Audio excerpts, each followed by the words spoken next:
Welcome to probably the last ever episode of the Franklin Peach Show, because Peach can't get here on time. And I told him, if he can't get here on time, then I'm done. I ain't got time for this. This isn't how it works, son. I ain't got.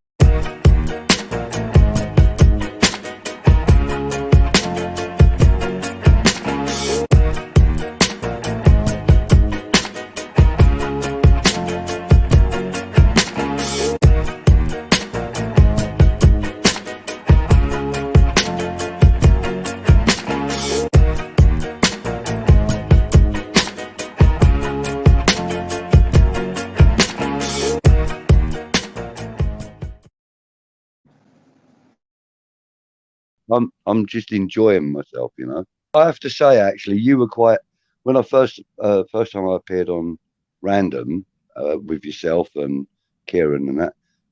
I actually felt that you were quite a calming influence on me. Yeah. Like while I was on camera, because you're pretty cool. You're pretty calm on camera. You know, you're comfortable with it, and it made me feel comfortable. Yeah. You know. Jerry Bowen, Michelangelo, Declan Rice and Pablito. 1, 2, 3, that's it. I finished the tune. What's going on, everybody? Just a quick announcement for my channel, Hammers Fans United. I'm going to be more active on there, putting in or getting a little bit more serious on YouTube. And to do that, I know that I need to, go live. And what I'm going to do is I'm going to start off with a watch along for our game on Thursday. With me, things will always be slightly different to all the other channels. And yeah, I would hope that you guys can join me on the watch along. And, I'm going to get everybody involved, acknowledge all your comments.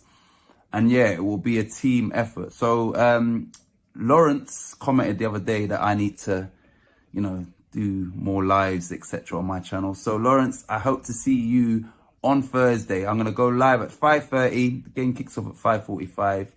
And yeah, I've got a lot of things coming to the channel.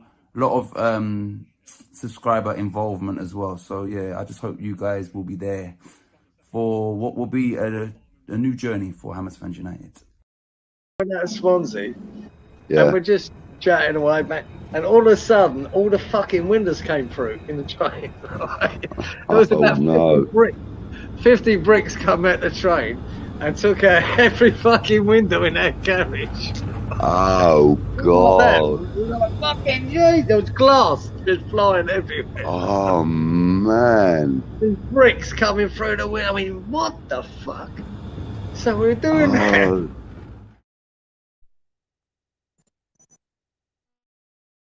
Giving them that. Now look, set piece, blood. Always gets fucking set pieces. They always score from set pieces. I knew it! And of course, fam! I fucking course, man, fuck this, blood. Nah, I fucking knew it, blood. I knew it. I said this all in my preview, fam. Set pieces, they're gonna score, fam.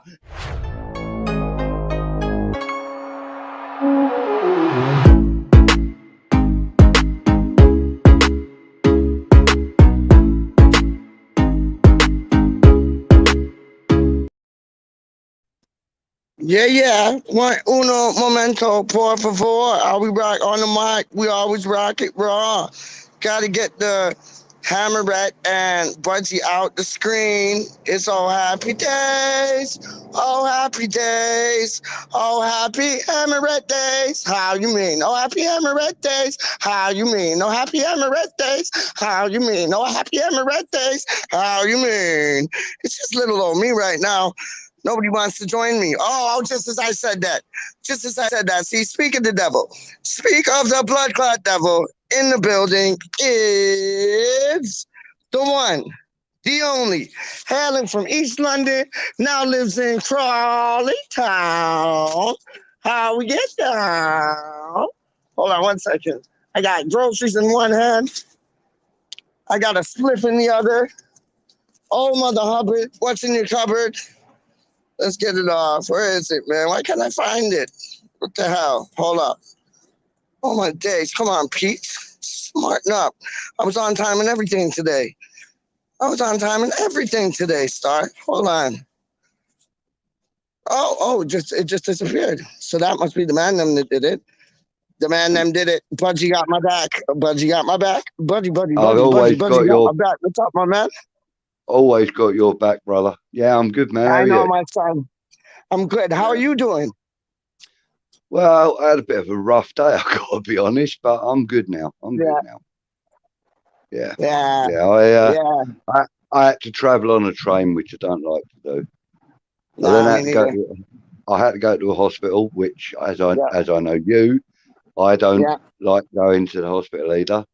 And then I had to go in. And then I had to go into an MRI scanner. Yeah.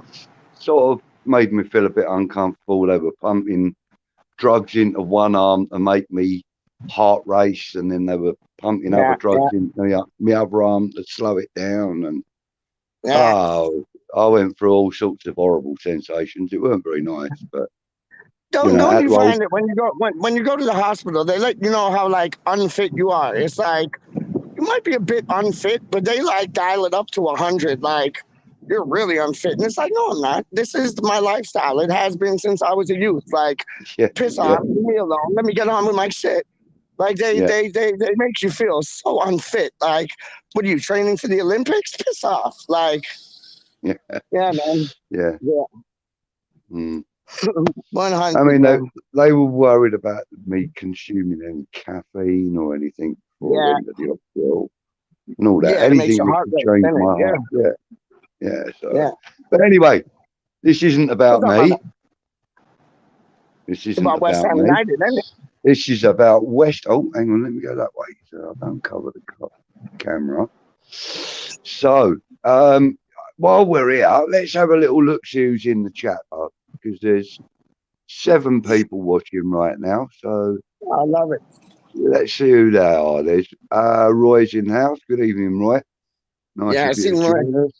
Yeah. Yeah, she says she's back again. Crosshammer's in the house. Good evening, sir. How are you, my friend? I'm glad to see you here. And Roy's giggling. Hello, buddy. Who else is in the house? Oh, Roy's saying hi, Budgie. How are you, mate? Well, as you just heard, I'm not too bad. You know, 1 or 2 little twiddly little things that I could deal with, but nothing major, mate. I'm all good. Look at them like little hiccups, mate. That's it. Yeah, that's it, bud.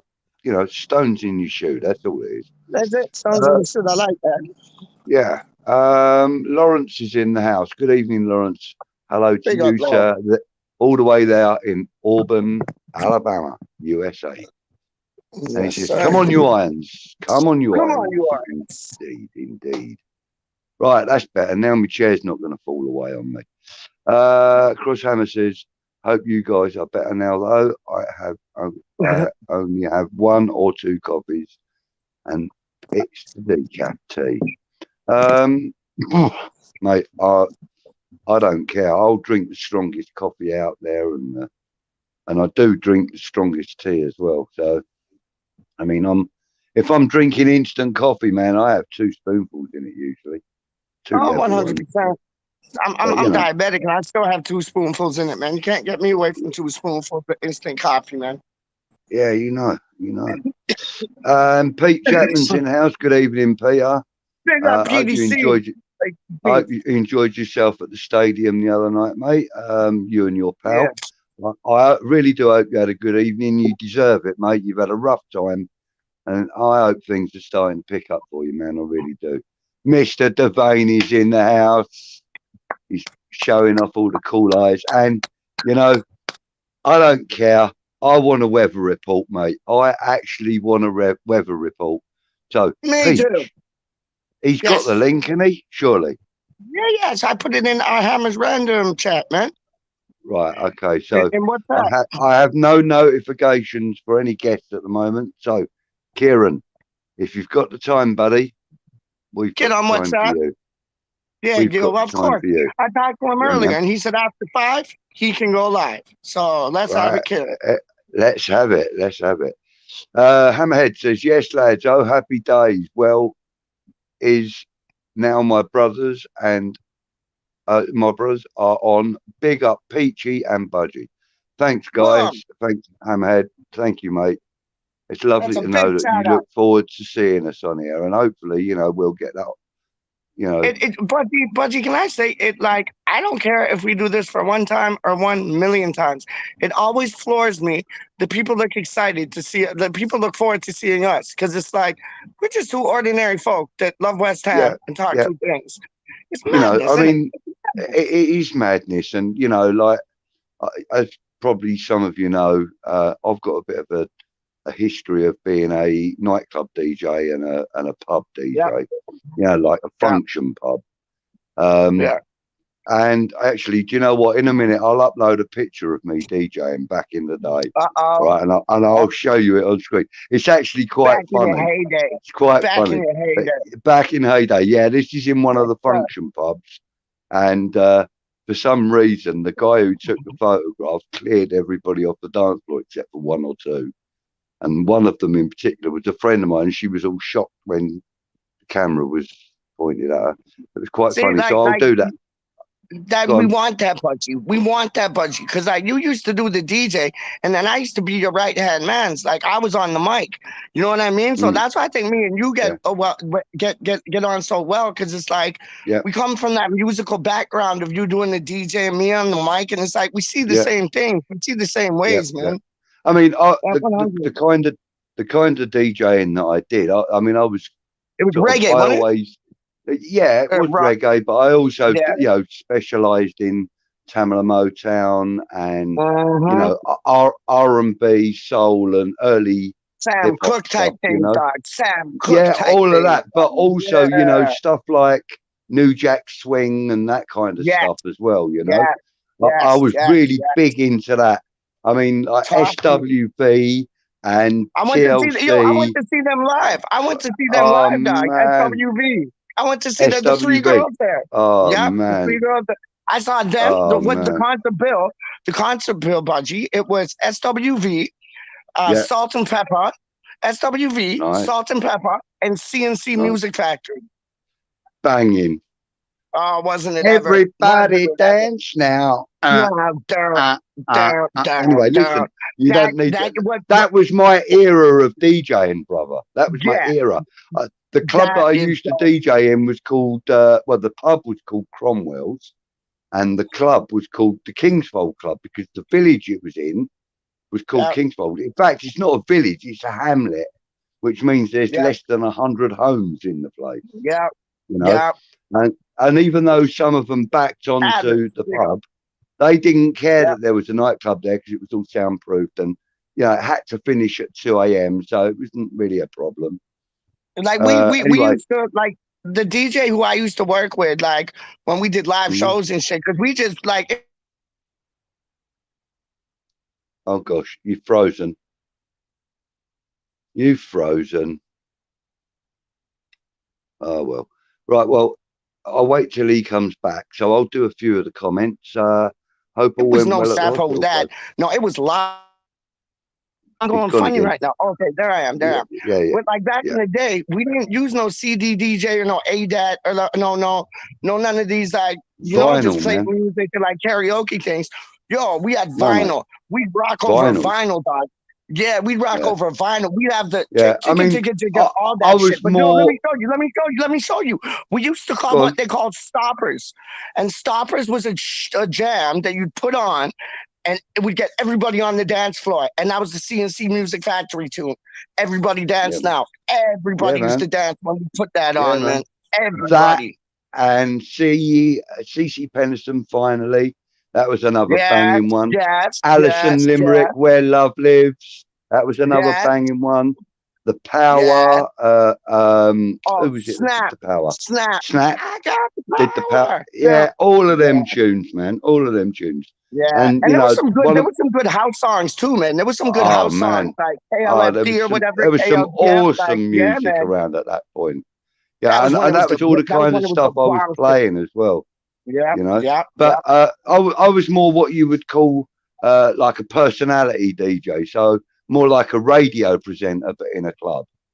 You know, so Lovely. I would talk to the people, but not long periods. You know, introduce the track, tell people that it's Mandy's birthday and she's got a bottle of champagne and go and have a drink with her, all that. You know, all sorts of stuff. You know, but saying one that Juno's birthday it is today. yeah, Gary J. There you Gary go. J. It's his birthday today. Yes, Gary is. J. And Big up Gary J. It's Daz's son's birthday too. He's 15. All right. Dazza. Yeah. Yeah. Right, hold on. Let me just kill that sound. Right, okay. So, just do a couple of the comments quickly. Hammerhead, hope all went well at the hospital, Clive. Yes, mate. Big love. Thanks for that. Yeah, a little bit rough, during the procedure, but it was only an MRI. But as I said before, they were pumping drugs into both sides of me. Not very pretty. And I had really bad trouble breathing when they asked me to hold my breath. So yeah. Anyway, but then these don't help, do they? The cigarettes and whatnot. No. Robert Singleton's in the house. Evening, gents. He says, good evening to you, sir. Thank you for joining us. And Spannerette's in the house. Happy Hammerette. Hello, sweetie pie. She says, hey guys, driving home from work. So she's just listening for the moment. And as soon as she gets home, she'll let us know. And then she'll be on duty. Bless her cottons. Absolutely. Mate, she does a double on a Friday night, guys. You have to know this, right? She goes to work at like 10, 11 o'clock in the morning, and she does a double shift in the pub, like a 12-hour shift. In fact, it may even be like a 14-hour shift at times. And she'll go from there. Sometimes when I go up to visit, I'll go in the pub and have a beer and bite to eat and whatnot. And then she'll take me to another pub, which is a place where they have live music and a DJ and that. And she'll party until sort of 2, 3 o'clock in the morning with me. Now, this is a woman that does lots of stuff for her family. She's also a carer, and she cares for her nan as well. So this woman is superwoman. So guys, please always have respect for her. Please. Nothing but respect for Happy Hammerette. Nothing but respect. Nothing but respect for Happy Hammerette. She loves a bit of banter. All right, guys. She can dish it out. You all bloody know her anyway. But hey, listen, she's been helpful to me today throughout the whole of my day. So thank you. And I know you're listening. Thank you, Hammerette. Hats off to Happy Hammerette. She can dish it out and she can take it. Hats off to Happy Hammerette. She's a doll. Yep. She's an absolute doll. Yeah. Crosshammer says, I'm pre-diabetes, so have to take it seriously. Yes, mate. Completely. Yeah, you do. And trust me, I'm going to be 60 in January, and up until I had my heart attack at 58 years old, I never took anything in life seriously. Anything. So my heart attack woke me up. Don't let diabetes wake you up, Crosshammer, please. Second chances, isn't it? Take it seriously, mate. Take it very seriously. Crosshammer saying, Happy Hammerette, good evening. Lawrence is saying, Kieran, nice, but no tie tomorrow. Nice. No tie. We're winning. We're winning. We're winning. Cook it. Out now. Kieran's cooking his breakfast. He'll come in when he's ready. Lovely. Danny Jackson. Good evening, Danny. Hi, everyone. He says. Jackson. Danny Jackson's in the house. Danny. Jackson's in the house. Pete Chapman saying, didn't get to the Brighton match. Oh, I'm sorry to hear that, mate. Can't do two matches in 1 week. Going to the Chelsea game tomorrow.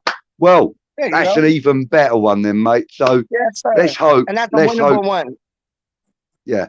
Let's hope that we have a brilliant result for you, Pete. And, just remember, man, we're all here for you. And, have a good time tomorrow. Have a great That's time it. tomorrow. In fact, That's it. That's it. Yo, Budgie, um, you know what? I gotta yes, big mate. up. Well, we have to big up. We have to big up the West Ham Network because they were on taking they were on doing their show predictions and you Yeah, know the preview for I the caught show. some of it. I caught some Yeah, of it myself. brilliant show. It was Stato, it was Luke, Yeah, it was Anton. They yeah. had a Chelsea supporter on who was an absolute ledge. He was an I missed absolute that, ledge. unfortunately. Oh, Yeah. damn he was brilliant. I loved his energy, man. He was brilliant. But Anton gave us a big up, man, saying, you know, because I predicted a 3-1 result for Irons and same result as Anton. And he gave us a big up, just saying, if you ain't checked out West Ham Random, go check it out. They're wild over there. They're crazy. Go check out West Ham Random. Like, those guys they're utter class, man. Utter class, man. Big up West Ham Network. Every single one of them, you know. And you know, I would like to also say that, you know, when I first discovered West Ham YouTube, yes, the first guys I knew of was Hammer's Chat, because that kind Me of too. popped up in my feed because I was Me too, looking yeah. for West Ham content, Me too. and Hammer's Chat came up. Yep. So I was listening to them guys, loved it, thoroughly loved it. They're good Subscribed fellas to too, man. They're a first time. class act as well. But the Geo thing guys was, like I Charlie didn't Paul. realise that it was live Yeah. feeds, you know, and I never knew anything Okay. about the chat Right, or anything right, like that. right. So, and right. then I discovered, was it Irons United? Was it originally? With Yes, it Del was. and Yeah. Anton. Yeah. Irons Yes, United, and yeah. Luke and Luke and Seth, Luke, yeah. sorry, yeah. And I discovered them next and kind of subscribed to that. Yeah. And I heard them mentioning Russ's My Hammer's 11. So I checked that out. And, you know, so as I've gone through the YouTube community, you know, and West Ham Random actually was one of the first ones that I checked out as well because of the name. Well, the name, I was looking for West Ham content and you came up. Yeah. It did take me a few days to get round to watching any of your content, but it was all of the stuff that you'd already done, and I was watching it on like a rerun, as it were. Yeah. And then I sort of discovered, as I said, I got about, and I'm slow when it comes to tech. I got into about 2 months in of watching content, and then realised that there were live shows going out. Because I started seeing you responding to comments and stuff. Yeah. And I saw Anton and Stel and Luke and them guys, you know, and Hammer's Chat doing it, and you know. Yeah. And then, you know, because I started listening to, you know, what was going on, I then started commenting. Yeah. And one of the first people that actually responded to one of my comments was Hammerette. Yeah. And you know, because she did, I kind of responded back and sort of said, "Yeah, well, thanks, Happy Hammerette. You know, that's good to know." Blah blah blah. And then all of a sudden, my comment and her comment, and then my further comment were up on the screen, and I thought, "What the hell?" And you know, I can't remember. I think it was Anton actually who read out the comments, and I went, "Brilliant!" He just called my name. Do you know what I mean? And I was quite surprised. It does. It feels great, you know. So that was it. You know, I started getting into it more and more and more. And then, you know, Stel said, you know, we want a few people to just come in and give us their 5-minute, 8-minute rundown of the game, how they enjoyed it. And I just met him at the game, and he said at the Palace game. And he said, it was just after the Palace game, and he said to me, you know, at the Palace game, you know, we're going to be getting people to like have their own say, you know. And he said, you know, keep an eye out for it. I'd like you to do that. And I went, okay, cool. You know, so that was that, you know. And then I put myself into the green room, and then they introduced me, brought me on. It felt really good. Then you did the same. Magic. Yeah. You know, you said, I can kind of remember it. You sort of went, you know, Clive, because I was always Clive at that point, wasn't I? Yes. And you were saying, oh, Clive's always commenting. I love the way you do that. I like the way you interact with me, Clive, you know, blah, blah, blah. Anytime you want to come on. And then I went, well, link me up then, bro. And that was it, man. The next thing I know, I thought, oh, well, great. I've been on YouTube twice now. I'm kind of happy, you know. And I've been on there just about every other day since. So, you know, I'm enjoying it. And I'm glad that other people enjoy the content we put out. And, you know, at this point, I would like to say, tomorrow morning, 11 o'clock, Football Unfocused, episode 5. Yes, sir.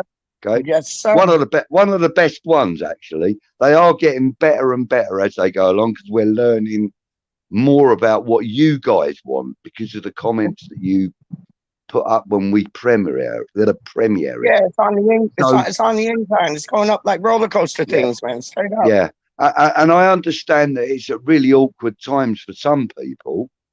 But I do appreciate the fact that those people are there when it premieres. You know, people like Darren,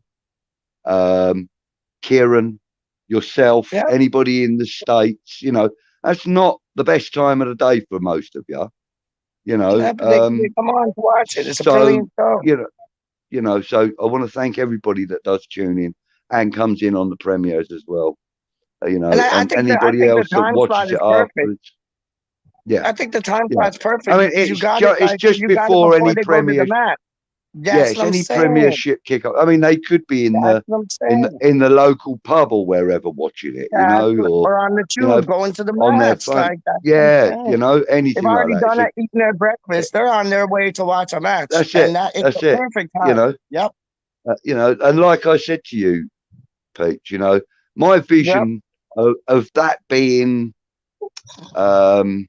kind of not success, but you know, of me achieving my goal with that show is for one day when I'm going to the stadium and I'm on the tube or whatever and I'm standing there or sitting there and the guy next to me is watching it live. That's beautiful. That's my ambition for it. You know, one day soon I'll be on the train. I'll be watching it myself, of course, because I'll be interacting. But I want to know that there's someone else on the train watching it, not because I am. Do you know what I mean? No, you'll be going to the turnstiles and you'll have people stop you saying, Budgie, I just watched Football Unfocused. That was magic. Like, that's where it's going to go. Mark my words. You know, and you know, people, I'm happy to, you know, to interact with everybody. You know, as long as I get into the stadium in time for kickoff, I'll be happy to stand and chat to, you know, however many people want to talk to me, man. You know, I'm very, very, very approachable, you know. And most of the time I have HaPPy Hammerette with me when I'm going to the stadium because I like to go with her because she is such a good fan to have. I mean, I've only just started going back to the games this season. You know, I've had a break since the mid-1980s. 86 was the last live game I went to. So, you know, 1986, that's a long time, boys and girls. Some of you weren't even born then when I stopped going. And I had many reasons that I stopped going, and none of them were that I fell out of love with the club or the team. Never, ever have, never would. And we have somebody in the house. Are you dealing with that, Paige? No, go deal with it. Go deal with it. It's all right. They went back out again. It might have been Kieran. It might have been Kieran. Anyway, so I'm going to just deal with a couple of comments in a sec. But yeah, so, you know, HaPPy Hammerette, I love going to the games with her because she was the one that convinced me to start coming back. Her and Neil and Beanie and a few of the other guys on the group chat. You know, they were the ones that convinced me to come back and to start enjoying myself a bit more on that. And I have been. And Hammerette is brilliant to go with. You know, we go to the Carpenter's Arms on the way to the stadium from the station. You know, we meet up at Stratford and then we'll go to the Carpenters. We'll have a few beers in there, sing a few songs, you know, she loves the fact that the DJ in there plays Lip Up Fatty by Bad Manners and takes his shirt off every time he does it, regardless of the weather. So yeah, it's great. So we have a great time in there and then we'll go. If we're still early, might go to the supporters club for a quick one. And then, you know, we meet up with maybe Milesy and Stell and Jakey and Richard Cox and other people you would know from the chats and so on. And then we'll go to the ground. I mean, we may not be sitting in the same section or even in the same stand. I mean, I've been on completely the opposite sides of the stadium to Hammerette, you know. But we meet up at half time and have a little chat about what's going on and blah, blah, blah. Meet up after the game, go back to the supporters club and mainly spend the rest of the sort of couple of hours or so there, you know, and then make our way back to the station and both in our separate directions.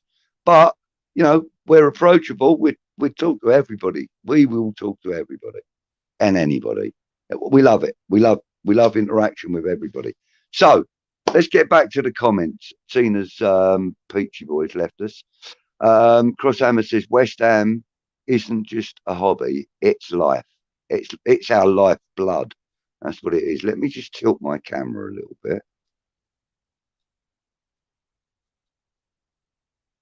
Maybe not. Maybe I'll have to do this. One moment, please, guys. There we go. And now bring the camera back down. That's more like it. That's more like it. Okay, right. Shiny G's in the house, he says. Good evening, all. Good evening, Shiny. Thank you for joining us again, mate. I hope you're well, sir. Disabled team. Hi, Stuart. Hi, Brother Budgie and Brother Peach. Brother Peach has disappeared, as you can see, but he will be back. He will be back. And hopefully, Kieran said he'll pop in earlier anyway. So he'll be popping in soon, hopefully. Lawrence, I would like to pop in on a few hours if you're still on, and if that's okay. Yeah, listen, Lawrence, you're always welcome on here, mate. What's the matter with you? You're part of our inner circle, buddy. You know, you're a regular on the shows. So yeah, of course you're welcome. In a few hours' time, or in a, you know, whenever you're ready, even if it's on your drive on the way home, if it's daylight and we can see you, then, you know, stick the phone up on your phone holder and, you know, while you're driving home, or even just come up as like a caller, you know, just with your icon, so you ain't got to look at the screen. You know, you can come in just voice only, mate. So anytime you're ready. Lawrence, I have to have dinner with the wife first. That is a priority, mate, especially if she's cooking it. You know what I mean? Yeah, that's the one. Good evening, Affers. He says, good evening, chaps and chapesses, because Hammerette is listening. So, and there'll probably be one or two others in soon enough. Don't you worry about that. I hope you're well, Athers. Lovely chatting with you the other day, by the way. And if you've got the link, you know, you get the wink. You know what I mean, Harry? Lawrence says, hello, Tom. And Roy says, hello, Lawrence. Hello, TDT. See, I like calling him Stuart. See, I just prefer that. But, you know, I do admire the fact that your channel and, you know, your handle on here and everything is the disabled team. I actually really do admire that. And you will, when I meet you, you will know why.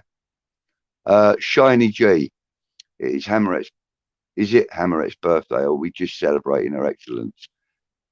Oh, look, let me put that on the screen. I didn't even put it on the screen, just feeding it.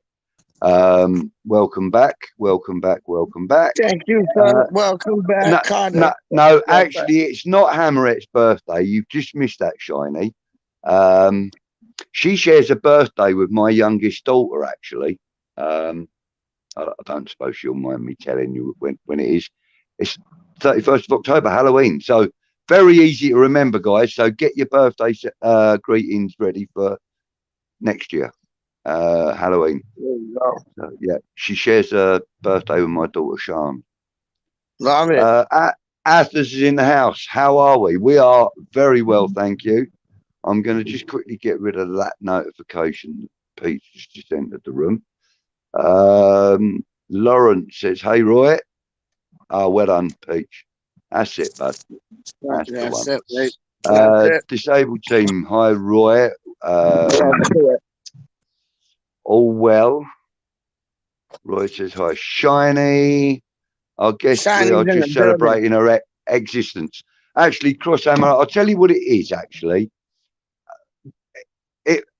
Peach came up with the name of Oh Happy Day for the show, and because he was sort of in conversation on our group chat on WhatsApp, we were all in conversation, and he came up with the idea of saying, he said, "Oh, I'm calling it Oh Happy Day," and then he came back with, "Oh, actually, it's Oh Happy Hammerette Day now," Yes, kind sir. of thing, right?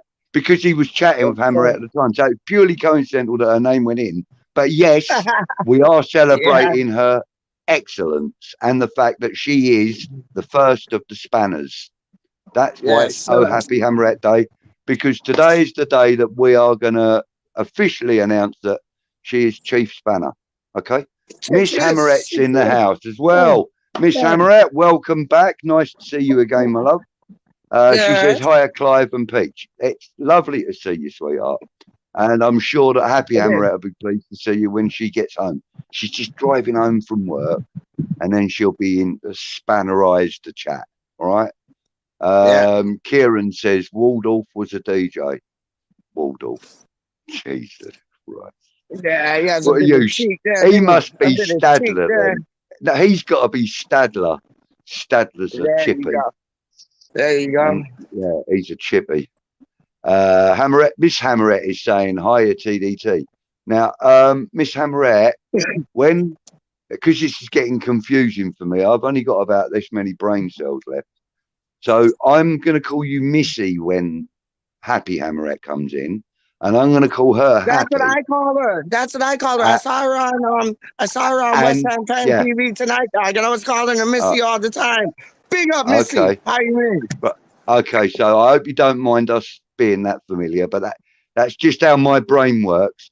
And Hammerhead may just get called Hammerette at times, so don't worry about that.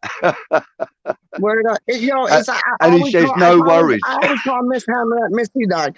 Always, whenever I see her, it's always Missy. And I seen her on it's gonna be that way for me as well, because obviously, I chat with Happy all the time.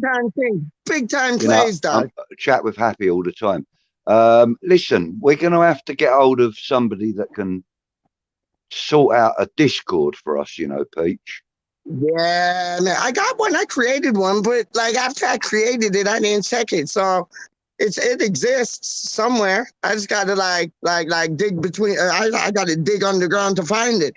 But I did create a Discord for West Ham. It might just be an idea if I get my daughter to come over to mine with the laptop, set one up. No, brethren, I already set it up. It exists. It's on Discord. I got West Ham Random Discord, straight up. I got one. All right, listen, I'm going to see if I can do a search for it later on then. Yeah, and what I'm thinking, when you mentioned your daughter bringing over the laptop, she could like dig underneath the surfaces to find it exists. Straight up. Hold on, my dad's calling me. I'll be back. We got to order a room. Go for it, man. I'll do some of the chat. Yes, please. I'll be back in a second, guys. I'll deal with the chat. Shiny saying hi, Roy. Crosshammer. Love your Happy Hammerette and Miss Hammerette. The ladies are taking over 20-0 England. That is true. But it was Latvia. That was Latvia. So let's not jump to, but it is a great result, 20-0. I mean, there were 4 hat-tricks, I believe, and one of the girls got 4. There were 4 hat-tricks in that game. And Miss Hammerette says, oh, cheers, Crosshammer. Kieran, I'm dancing around the kitchen. Why are you dancing around the kitchen, you Aussie? You're supposed to be on bloody screen with us. Oh, hold on a second. Budgie, I apologize, but there's 2 bears of good. No, there's 3 bears of good news. First good news is that you had a good day at the hospital. They told you we're unfit. Any doctor's going to tell anybody they're unfit. You tell them you have more than 2 drinks a week, they're going to tell you you're an alky. Straight up, doctors will be doctors. So like, good for that, good for them. Then we got YouTube royalty up in the gates. I'm going to let the man in a second. Then, I'm going to this place, right? It's called My Roti Place. But it's like I told you this before. It's an East Indian roti place. So today, Right. I've tried every curry in there. Like what you do, you pick your meat. So you pick your meat, chicken, lamb, fish, what have you. We're picking lamb. Then you pick a sauce, masala, Mama's Special curry sauce, sag, some haku, where it's like Asian and Indian. I've never had the sag. You know, the green one there, the spinach, the green spinach curry. We're gonna. You like sag? You like sag, Budgie? It's one of my favorite dishes. There you go. There you go. It is one of my absolute favorites. Boom. We're going to have sag with some lamb, with a roti. Oh, my days, I'm happy. I'm going to be calling them. But this man's going to come in to keep you company while I call them, place the order, and then me and my dad going to go pick that up. Lovely jubbly. Please welcome the one, the only, the illest FIFA player on YouTube. I will put money on him beating anybody who's not in an EA Sports team. Because those EA Sports cats, they're mad. And this guy knows that. They're mad. So, no disrespect. But, like, I think the EA Sports kids will dust you. But it's like, yo, yeah, what's up, my G? What's up, my G? You good? Yes, okay. Yo, big yourself up, yeah? Come on, man. I don't even know. I haven't looked in the guest list, so please. Okay, so no, don't look in the guest list, Dad. Don't look in the guest list. But I'm showing you, this man will dust any man in FIFA outside of the EA Sports like teams and shit. Please welcome the one, the only. I got 32 problems, but others ain't one. There you go. There you go, Dad. The respect I get from Peach. Yeah, I'm not bad, mate. There you go, Dad. I get from Peach is great, isn't it? Unwarranted at times, but I'll take it. But yes, listen, he sends me the link. I'll only ever jump on if I'm free, but he always sends me the link, and I'll start clicking on it now and again. I love it. I love it, man. I love it. And you know what? You know what? When there's others, and there's no 32 problems, because homeboy, I don't got 32 problems, dog. And I don't got problems with Athens. Athens is a legend. And then you got to go to you got to go to Team Gambay. You got to go to Team Gambay and check the man straight up. There you go. Done. Good morning, Jack. The man member in the building, dog. Yes. How are we, bro? Hey, do you need to know? What do you need to know? Should I? I'll get out of the way. I'll get out of the way so you can see that sunshine. It's absolutely stinking this morning. It's about 29 degrees already. And I'm thinking we're looking at about 32, 33. Probably end up with a storm later on. I wanted a weather report. No, I don't want one, Budgie. No, I don't want one. This is what it's like here. It's all Christmas trees here, though. It's all Christmas trees here, I'll give you another update in about 20 minutes, right? I'll give you another update in case it gets warmer. Oh, anyway, thanks for that, mate. Yeah, lovely. Good morning from Brisbane, yeah. Good morning. Athers, you were rudely interrupted by that. I do apologise. It's always him as well. There's nobody else. I don't know. Sometimes it's what's his bloody name? Frankel, isn't it? You and Frankel have a thing, don't you? Oh yeah. That's all right. It's only love between me and Franco. We just like to wind each other up. Yeah, it's brilliant. Yeah, I know. And it's not love between us, then. Is that what you're saying? We're not love. That's not my. It's not my place to say. I'll leave it to everyone else to decide. But did you notice how I changed Peach and Kieran over? I did. Like their position, because I can't have it in anywhere else on the screen but there. He has to be there. Otherwise I get really more confused. You know, he has to be there. He has to be there. Sit down. That's it. Good God, man. It's like you make me look bad when bald boy on Benny Hill. You just tap his head down.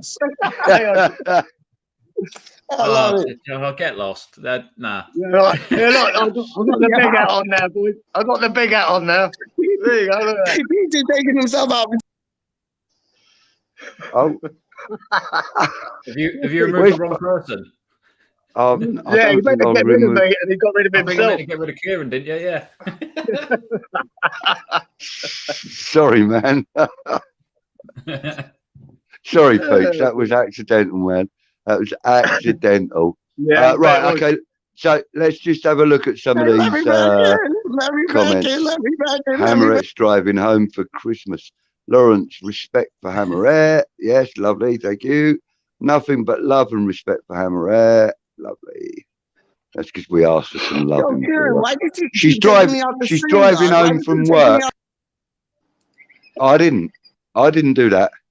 I didn't touch that. I never did that at all. I ain't got my hands anywhere near the bloody phone. Can't wait to see. All right, hang on. Let me see if he's done that himself.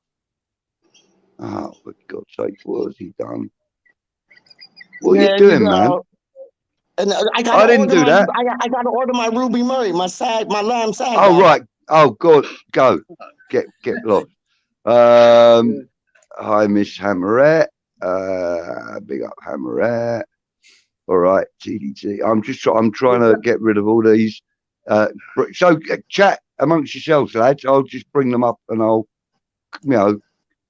jump in if I need to. Don't let me talk to him.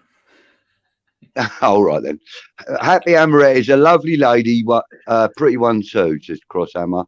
Lucky guy who got a lucky bloody fella, I tell you. Mate, yeah. Pete says type 1 diabetic himself, unfortunately. Brownie's in the house. Football with Brownie. Good evening, good morning, good afternoon, and welcome to the show, or the stream, however you would like to put it. Says, all right, Pete, hope you're all well. He's that well, he's going to go and order a curry. Only problem with the network is they always love them though, big time. It's true. It's not actually, do you know what? It's never, ever, ever late when Russ is doing it. And if it is, it's by seconds. It's never really that But I've got to admit, Stel actually, he runs with his watch about 15 minutes behind or something every day, I reckon. Yeah.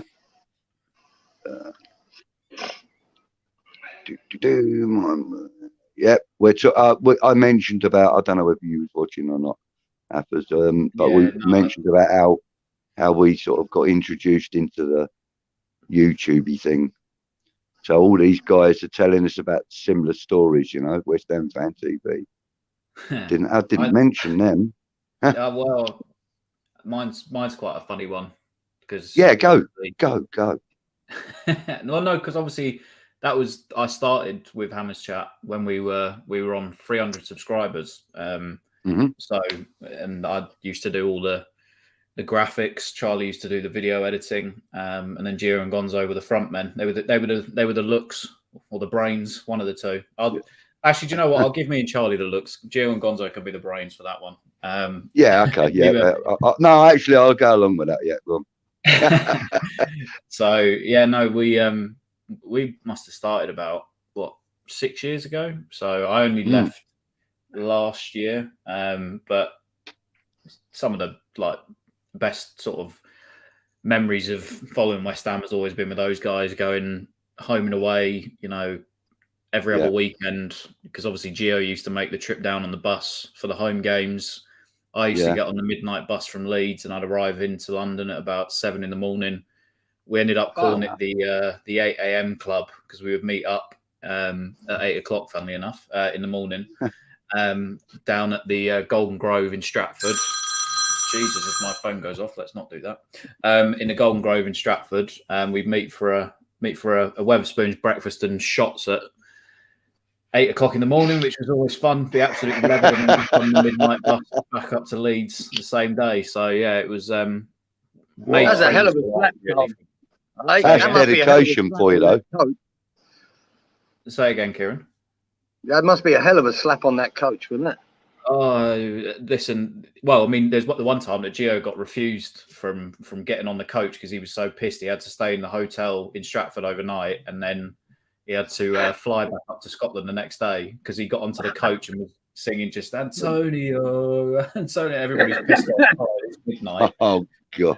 And he got stuck on the next flight on out of I think it was London City Airport in the morning, back up to Scotland. So yeah, no, it's some of the like best friends I've met in football have all been through YouTube and doing you know, the Hammers Chat stuff. And you know, I mean, I've met the likes of you, and obviously, I mean, I sort of first came to know Kieran about what must have been 4 years ago or something like that, something dark time ago from the videos that we used to do, just chatting in American Hammers ones because he was always up and about because obviously he's in Australia and yeah.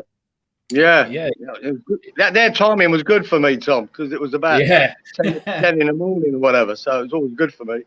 Yeah, so you know, and being down on the boats, I mean, you know, I met my missus through West Ham, and you know, obviously she does stuff for American Hammers and Hammers Chat and stuff like that as well. So it's nice circle that came round in the end. So I mean, I've met most of the boys that have done it. The West Ham Fan TV have done videos with them. I've worked with pretty much all the West Ham channels and done videos and everything else. And nice people. It's nice.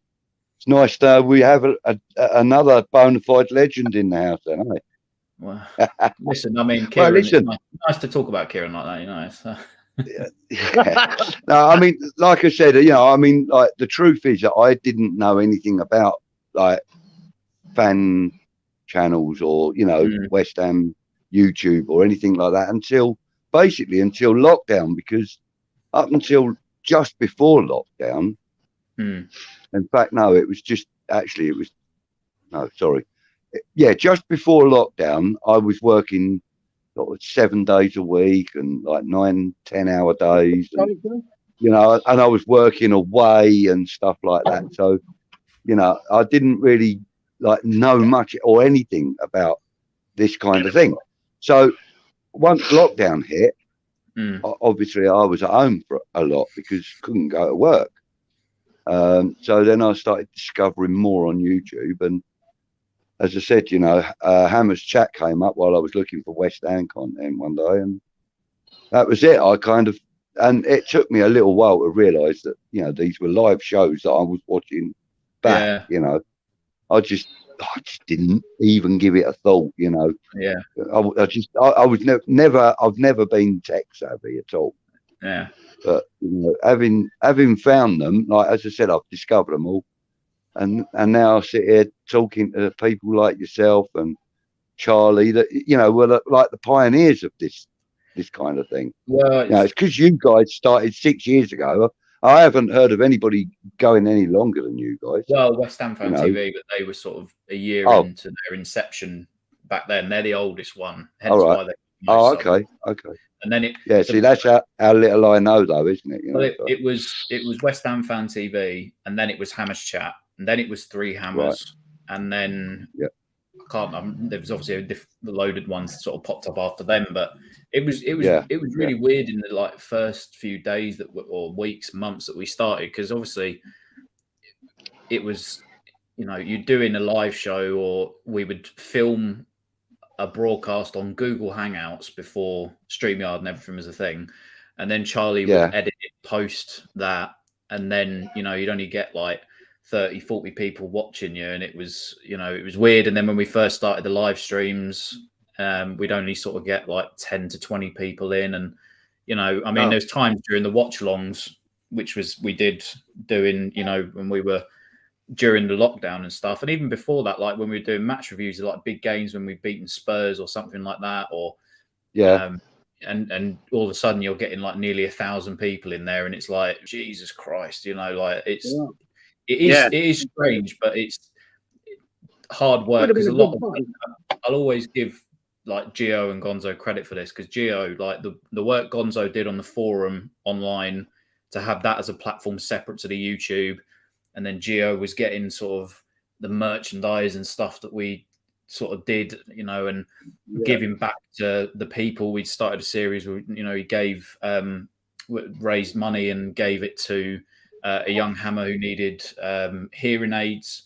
And he ended up sort of paying with donation money from the forum and stuff for a young lad who's only sort of a few years old to get his hearing aid sorted, because obviously Gio himself is Yeah. partially He's quite deaf. he's impaired, isn't he, with his ears? Yeah, Gio, yeah. he's got So something. yeah, and you know, I think it's that kind of it made it all a bit real. You know, when we were doing like 24-hour live stream that we did, and sitting and staying up for that whole thing, and you know, I think the series Gio called it was Making Memories, and it was kind of just like, it was bigger than the West Ham stuff, but at the same time, it was like, look how far we've come, and we can say, you know, we can do stuff. And the thing is, like, you know, I left last year, and you know, it was just wanting to go off and try and do my own thing, and I still stay in contact with all of them. You know, Charlie's one of my best mates. And you know, having a relationship outside of football with those guys, and it's mad, you know. So it's, I think even, I mean, they're on a non-stop train now, you know, they're just like that. And it's, I'm glad, because of the sort of hard work, even though I'm not there anymore, but I feel like in some way I helped contribute to that, and Gio and Charlie, and obviously, you got to be proud of what you've contributed to it, because you know, obviously, you know, it's gone on from when you did part way with them, but you know, I think that the basic format is probably more or less very similar to how the original conception was. You probably haven't gone far off your formula for what you wanted, you know, and that's, you know, that was a collective thing, obviously, that you all did together, and that's still, you know, you're still a part of that, you know. That's how I would see it personally. Yeah, you know? I mean, by no means it was, I would say mostly Gio, Gonzo and Charlie, and I kind of waltzed in and went, oh, I can do a bit of stuff in Photoshop, and then, you know, it was very, it was run to a schedule almost, because we had to, you know, the content we're putting out, we had to make sure graphics were done ahead of time. Charlie worked his absolute, you know, bollocks off to make sure the editing was done. Gio and Gonzo would get in. Gio is a fantastic speaker, you know, when he speaks, you listen.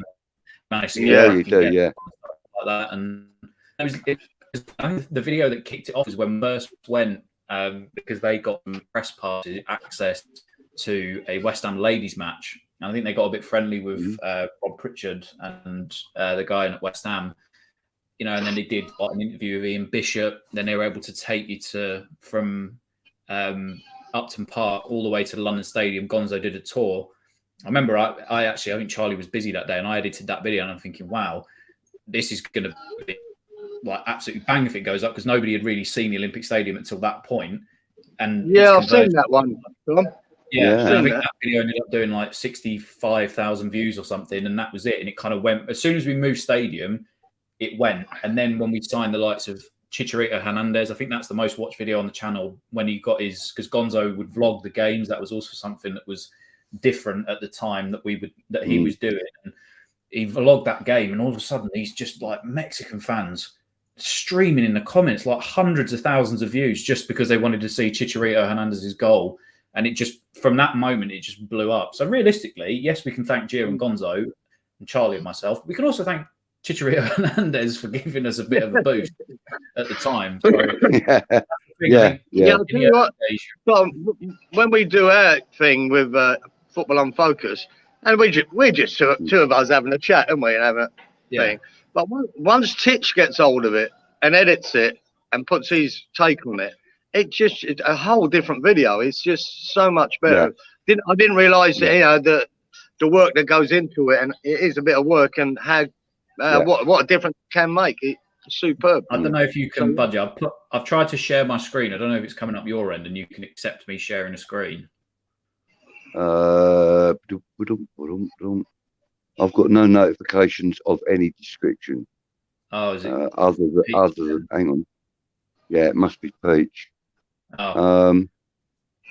When he comes back, you can see how young they all look in the video. This was the first one that I remember doing with them. Was the Liverpool match when we beat them in the 120th minute when Ogbonna scored his goal. That was the first video I did. Just looking back on it now, Gonzo is a lot skinnier and has a lot more hair. Gio is a lot skinnier. I just look like I'm fresh out of nappies. It's weird. But yeah, was you still in uni then, Tom? Yeah, well, yeah. I was 18 at the time, I was 18, right. 19. No, I would have been 20 at the time. But again, I just look like I'm fresh out of nappies. This bum fluff is what's keeping me looking like a 26-year-old, because when I shave it all off, I just look like a child.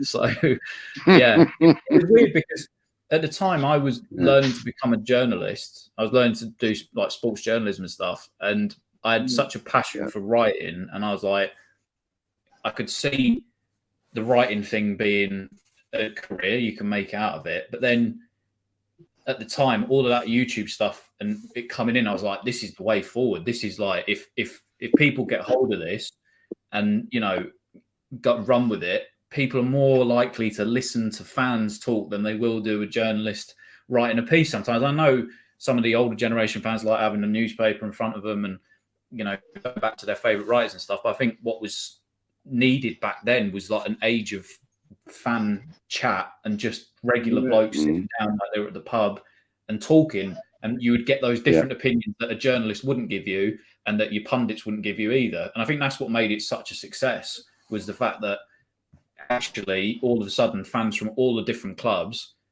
were thinking and saying what the other fans were thinking and saying, but weren't being said online. So I think that's what makes it so good. Everybody's opinion is different, but it always ends in good conversation. Because me and Budgie's days, Tom, you didn't really have a voice as a fan.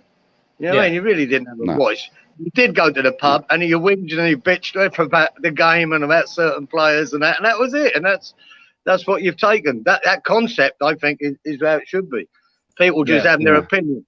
Now, especially straight after a game, you're probably going to say things you shouldn't and might retract, you know, the next day, you know, in the cold light of day. But it is what it is, you know.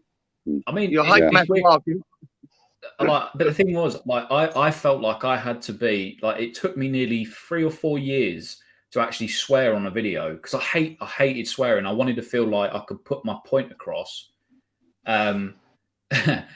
Yes, we sort of did it, but some didn't want to get involved with it. But we did most at the time of doing it, but we didn't get everybody on. We got some or most, but it got a bit political. But it's like I always wanted to feel like after a game I could put my point across, but without having to like F and Jeff and, you know, do all this sort of stuff. I remember Tom Down, he did a video, he's one of our good mates. Tom Down did a video after Arsenal away and we lost 3-0 or something like that. And he was sitting and they did a video, and Ladbrokes, who was sponsoring West Ham Fan TV at the time, told them that they either need to take the video down or censor Tom's words, because he was like, yeah, we're fucking shit. They're fuck this, fuck that, fucking fuck. And every other word was a swear word. But I always used to get criticised for it at the time, because like, oh, look at this guy, you know, university types in his bedroom. You know, he's, you know, may talk a little bit more posher than some of the others do, or he may try and put his point across a bit different. But that was just like my journalist side trying to get out what I would try to write down. But it took me a while to swear. Now I don't give a shit, and you know, but I will still try to make my point sound a bit more eloquent. You know. I actually want to sort of say something about that question as well. Some of you in the chat will be aware, and some, but we are in the process of chatting with West Ham Network to put on a 12-hour marathon in mid-December to raise money for Iron's supporting food banks. So keep an eye out for that in the next few days. I'm going to be chatting with the likes of Stel and Anton and Russ about that, with Peach and so on. And we're going to thrash it out and see what we can do. We're going to try and do a 12-hour. And we're hoping for December the 17th, but there's no guarantees of that. That's a Friday. All right. So, you know, we're getting there. We're getting there, Robert. We are getting there. That's a good question. Very good question. Is Jeff Stelling? I'm Jeff Stelling's new replacement, am I? I don't think so. I don't think so. I need a whole load of work from the dentist first. Brownie, Budgie waited until you asked for photos the first time I went back to Cardiff. I couldn't believe how many people wanted to chat and have photos with me. Wow. okay, I get what you're saying. Well, we were talking about people, approaching me at the stadium and that. I mean, that hasn't happened yet. But then I don't know if I've actually been back to the stadium since I started appearing on Random regularly. So, maybe not. But yeah, that sounds cool. I don't mind that. I got kind of used to that when I was a DJ. Girls always wanted to have photographs with you. Yeah, right. Yeah, every day. Honestly, it's weird. Oh, hang on. I was going to upload a picture, wasn't I? Anyway, let me get through some of these comments because we have kind of ignored the chat. Don't mind about the Lanzini crush. Oh, happy. I reckon need to meet you guys and girls for a pint and a chat. It would be tops. Yeah, it would be actually. And I don't know. Somehow people keep saying that having a big old meet up with anybody that wants to go at Duke's pub. I can see him needing a bloody great marquee in the car park if it happens.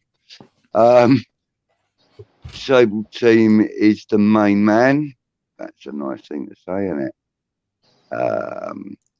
Right, I'm gonna just put these up. I'm not really gonna. Oh, here we go. Miss Hammerette says, "Congrats to Happy Hammerette for becoming the mod. It's an ace job, and I love it because, as you know, I mod for West Ham Fan TV." Well, Miss Hammerette, nice. It's a good job. And the thing is, you get a lot more respect from the people that are watching when you have mods as well. Like the channel sort of seems to be taken more seriously. And obviously, now that Kieran and I and people like yourself have us and that, we come on here, we kind of calm down the show a bit. It's not so manic as it is when it's just Peach.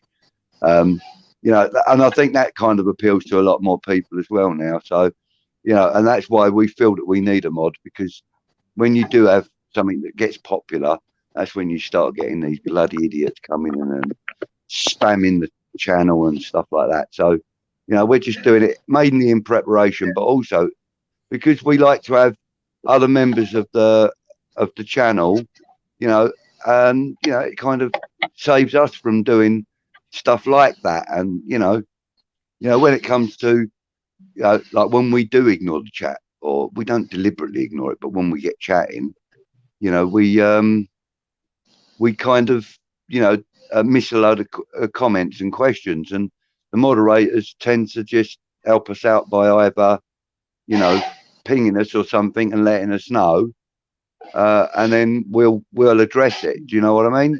There's loads of reasons we have moderators, and one of them is also because she is a popular lady on the chats, and popular people have followings.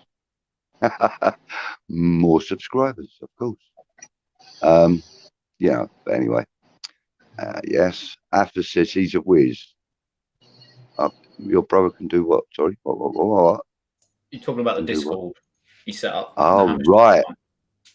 Oh, okay. I thought I was a tech whiz, and then he did something with that one with Hammer's chat, and it just unbelievable. So okay, all right. Well, look, I'm going to have to get your number off you or something, Affers, or your email address or something. Well, yeah, send one into Random with your, and let me have your email address, and then I'll contact you about that, because we'll find out what details he's got of his one, and then we'll just use that, and then we'll start getting people in there. This is the modern version of the old CB radio. Those of us that are old enough to remember it. Yeah. Well, we remember it, don't we, Kieran? Definitely. We do. I come by. Yeah. Go to channel 13 and all that. Yeah, go to channel 13. I've got a 20 for you. Oh, shit. Yeah, it's only because they were illegal in this country that you had all that nonsense going on. Sagaloo, says Missy Hammer. Missy. There we go. We need CB radio back, Robert, says Crosshammer. Yeah, right. Mate, I'll tell you what. I'm just getting used to smartphones. Don't make me go backwards, for God's sake. Okay, Missy, thank you for joining us, darling. We probably missed you because I'm probably about 400 weeks behind in the chat. Bombayaloo, very nice also. Where you think you're going, Missy? Yes, at first. Oh, there we go. Look, someone bigging you up, you Aussie. Oh, Hammerhead, yeah, he's all right. At least there's one. Oh no, Kieran's in the house from Lawrence. Yeah. Yeah. Lawrence says, "Good man, Affers. How far back am I? Oh, I am quite a long way. So you are a long way. Yeah, I am. I am a long way away. In fact, I've just got to the bottom. So I just want to say good evening to Pat Marn. Evening, Pat. How are you, sir? Glad you could join us.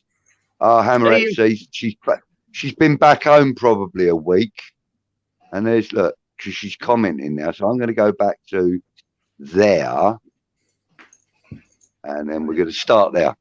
Global Tech says yes. Come on, Peach. Where is he? Kane is a goonie. Happy Hammerette says, hi, I'm home safe and sound. Good. Thank you for letting us know. Sorry, I'm so far back in the chat. Driving home for Christmas, giggles. Happy, hi, cross, hammer, hi. Miss Hammerette, Missy, she's gone. Unfortunately, Happy. Sorry, my bad. Yeah, she had a schedule. And that was probably, before you did that. I don't know. Hopefully not, actually. We need to make sure we don't become Scrooge at Christmas. We need to stand up to Boris. Come on, you irons. Yeah. Crosshammer, very sweet things you said there about moi. You don't know I can make us beat the Rent boys tomorrow, do you? Mate, she's honestly, in the nicest sense of the word, she's magical. She makes people believe things, and that's true. True things, but she makes people believe that they can do things. I'm testament to that. Right, anyway, we might have a chance at Crosshammer. I have a feeling we're going to nick a win tomorrow by 2-1. Could do. It could just be a 1-0 though. Look at him flirting. Look, Crosshammer, put your tongue back in your mouth. On a Friday, the charity stream. Yeah, Happy. I'm going to be in your pub broadcasting. I hope you don't mind. I've just announced it. All right, so you will be a part of it. You don't have to come on camera. That's a promise. You don't have to come on camera. But it's gonna happen. I'm gonna come to your pub and do a little broadcast from there. I'm doing a little tour. I'm going to go Tooting and meet up with Titch, do a little live thing from there. Then I'm going to go to the stadium, hopefully meet a few other people that are going to meet up there, and then drive on to, hopefully, I'm going to meet up with Frankel as well, because apparently he's going to be in London on the day.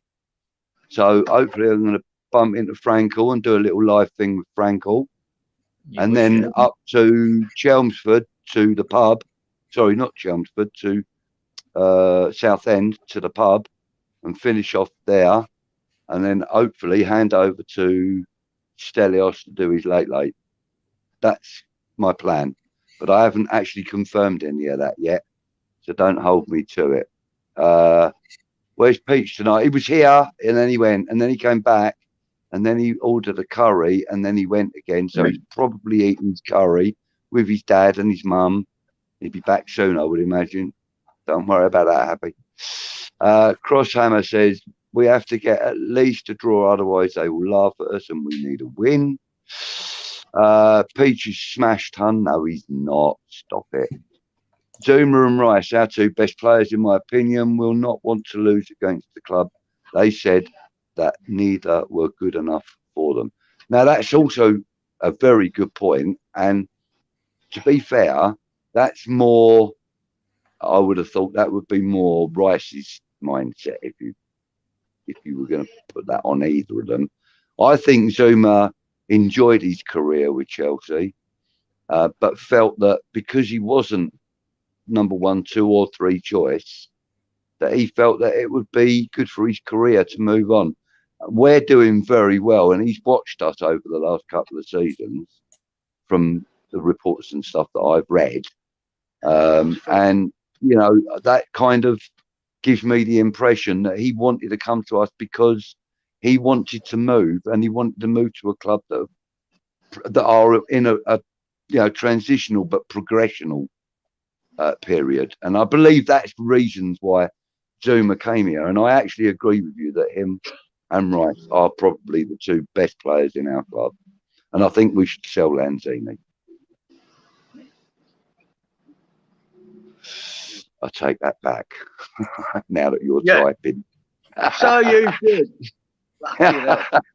Now that you're typing, I'll take it back. I'm going to go because I need an early night. I had a late one last night with it, so. Okay, fella, no problem. Need to be up and I've got to do something for Jake at 11 o'clock tomorrow morning. I need my beauty sleep, so. Sweet. Well, thanks for coming on, Dappers. Always good to see you, bro. Thanks for coming in, mate. And yeah, lovely to see you. You know, you always get the link. You know, just always. I do. Pop up, and I'll find you. All right. Take care. No worries. Thanks a lot, mate. Cheers. Take care now. Bye now. So, just there's not that many more comments, Kieran, and then I'll let you talk. Crosshammer says, tomorrow we will really find out how we can perform. We will, and you know, Chelsea are going to be one of 3 main tests that we are going to have before Christmas, and we've already gone through 2 of them. We passed the first one, we failed the second one. Let's see how we do in the third one. You know, I am, of course, talking about Liverpool and Man City and now Chelsea. But we have actually taken Man City to a 0-0 in another competition. So we've had 2 games against them, and they've only beaten us in one of them. And we beat them in the others on penalties, as we all know. And again, I'm going to say hello again to you, Pat, because you're next in line, sir. Glad you could join us, sir. Thank you. I hope you're well, sir. Happy Hammerette says, Pat, so glad you're here. Lawrence says, Peach got locked up for a open cider. No, he didn't. No, he didn't. He's indoors with his dad and his mum having a curry, enjoying it, and letting us fill the void. If you want him to come back, I will contact him on WhatsApp. Excuse me, on WhatsApp, and tell him that, you know, we've been sacked by you lot. We try to come on in 30 minutes. Okay, Lawrence, yeah, that was only literally about 7 minutes ago, 6 minutes ago. Pat, greetings, Hammerette. Hammerette agreed. Oh, agreed, Hammerette. 2-1 Irons, says Lawrence. Sorry, I'm just a man. That's all right. But you're not the only man. Global Text, I'll take a draw against Chelsea. It will be tough, mate. Listen, I've got to be honest with you. I'll take a draw, but I want us to nick a win, to be honest.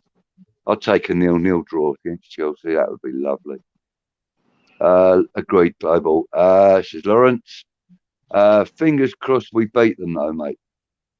Where is Titch? Titch is actually having a break. He's spending some time with the family this evening. They've had a nice evening, you know, having a meal. He's actually been coaching as well, don't forget. So he's having a meal with his missus and just having a chilled evening. It's Friday. His kids are about, you know. He wants to spend time with the family, man. You're good. It's cheaper food, but it's shit, man. Absolutely shit. Yes, I'm back. See, look.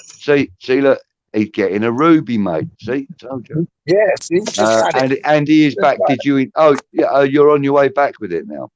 Yeah. Oh, lamb sag, double meat, and then we got some green sauces on the side. Whoa, hold on. Let me hold them up right. Hold on. You can see. Where's my camera? I can see. Oh shit! Now the food's falling. Hold on. Where's the camera? Yeah. So that's like coriander and mint. Oh, some yogurt is lovely. Absolutely lovely. Nice. Give me 2 seconds, guys. I just need to use the bathroom. Yep, Kieran, what's going on, my friend? Well, look, brother, what's going on there? You just walking home with your curry, are you? No. I'm in the motor with my dad going home. We just because it's about 50 minutes away, so we just drove up here. And it got it. Now it tastes too good, honestly, Kieran. If it was half an hour away, 45 minutes away, an hour away, an hour and 45 minutes away, we would have it. It is absolutely magic. That car will smell of it for days, won't it? Nah, Dad knows how to make the car smell nice. He knows how to. No. Karen was saying like if with the curry, the car it'll smell up the car for days. Yeah, he just gets in it tomorrow and passes wind. There you go. Of course. That's all there. Take any smell away. Oh, Lord. God, man. Time. Must be hot. Jeez. What time you got there, Peach? You late? Here it's 5 to 7. Yeah, you're nearly 7 o'clock, aren't you? Yeah, right. Yeah. 8, 9. You're 10, ain't you? Yeah, 10 nearly to 10. 10 to, like 5 to 11. Well, 5 to 10. That's it. No, 5 to 10 is 15 hours from Brisbane. Oh, I'm talking about London. Yeah. Yeah. No. We're fucking halfway through the day already. Ain't done anything yet. I've got to mow the lawn today, mate. It's getting a bit high. Got to do it sometime today. But that's it. What do you reckon, son? Huh? You're frozen up, Peach, yeah? Oh, well. Yeah. See, that's all the weather reports you done. That's why. That's a see, Clive. You're breaking up, brother. Ah, dear. He's murdering me. Anyway, you're probably going under a bridge here. Stuck there. You got the curry freeze. Oh, no. God, I think I'm hangover.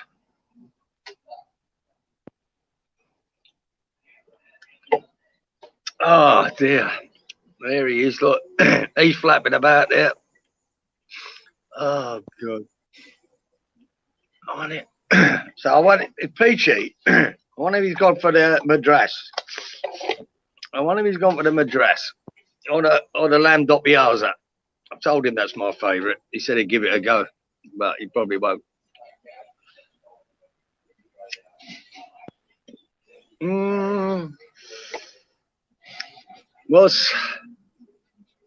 Here he goes. Before he'd go off. There he is. Where are you, Budge? We need you. Sort these comments out. You'll have another 100 in front now by the time you get back. Jesus, you must have... HaPPy, yeah, you must have had a... You said you had a double shift. You must have worked late. Then you've only just got home a bit. You had a big day. Getting out. I slept for all of that. While you were working away. Yeah, and it was good to have a chat with you, Global Kane, Global Tech. Yeah, it was good. Hope you keep going for what you want to do. If you want to get to Melbourne and meet up with your brother, that'd be good for you, mate. I think you'll enjoy it. Sorry, did he? Yeah, he died. He was in the car coming home and it died. So. Oh right, okay, sorry. Yeah. So I take it you've addressed that comment now. Have you? Not really. You're fucking useless, aren't you? Hey, look, I've left it out there long enough for you. It'll be tough, Global. Just hope Antonio's back on the ball, because although it's not all down to him, it makes such an impact. Yeah, he does, but I don't know if we're going to see him from the outset tomorrow. Got a funny feeling we're going to find somebody else there. Mate, I just don't know what. Hold on, what have I done? What have I done? What have I done? Look. Angry faces. Smuggler. What have I done? Oh, probably because everybody was showing you love, wasn't it? You said to me, don't make a big thing of it. I'm sorry, I did. I'm sorry. My apologies. Yeah. Listen, what she says don't make a big thing. But we're all happy about we're all happy about you joining the team. HaPPy. We're happy about you, HaPPy. See? I made the mistake of calling her by her name the other day, and I got slapped. So. Yeah, mate. Yeah. I even told you off for it, didn't I? Yeah, I did. Yeah, I got slapped for that one. Yeah, I did. Yeah, I pulled you on it, I know.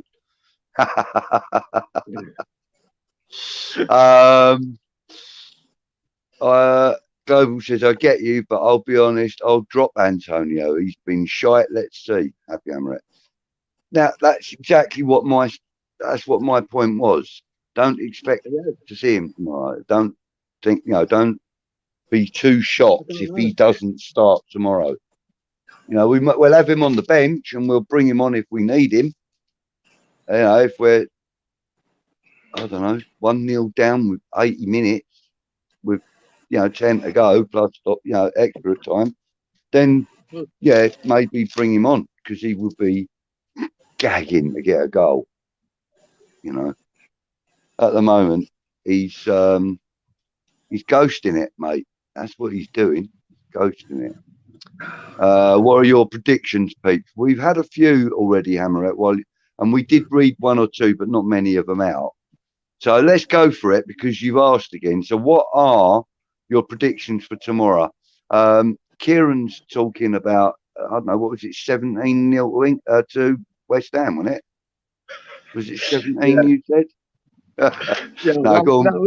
17 or 1-1. I can't remember. It was one or the other. It was something like that, wasn't it? No, it was a 1-1 that Kieran went with. I said I'd be really proud of us if we got a 0-0 because that means that we've kept them out, even if we don't score. But I'd love to nick a 1-0 win. It's a real tough game, and as simple as that, because Chelsea haven't been conceding any goals, have they? About 6 all season. That's what I'm saying. I would really love it to. I'd love us to nick a 1-0, but I can't see us scoring any more than one. But what we have got to do is make sure they don't score any. So we're going to need Zuma, we're going to need Dawson, and we're going to need Diop on the bench, ready to come on at a moment's notice to flood out that back four. Do you know what I mean? I think I do a prediction of 1-1, but that will change. At 65 minutes, if we're 2-0 down at 65 minutes, you got to bring on the third defender, not replace one, bring on the third one. That's what I'd say. In fact, I would bring Dawson on as the third one. I'd play Diop and Zuma if I'm actually quite honest. So bring in your predictions, boys and girls. Crosshammer, we have to stop their midfielders. That's exactly what we have to do. We have to stand on Kante, not literally stand on him, but we have to put Thomas on Kante. I'm sorry to say, it has to be Thomas.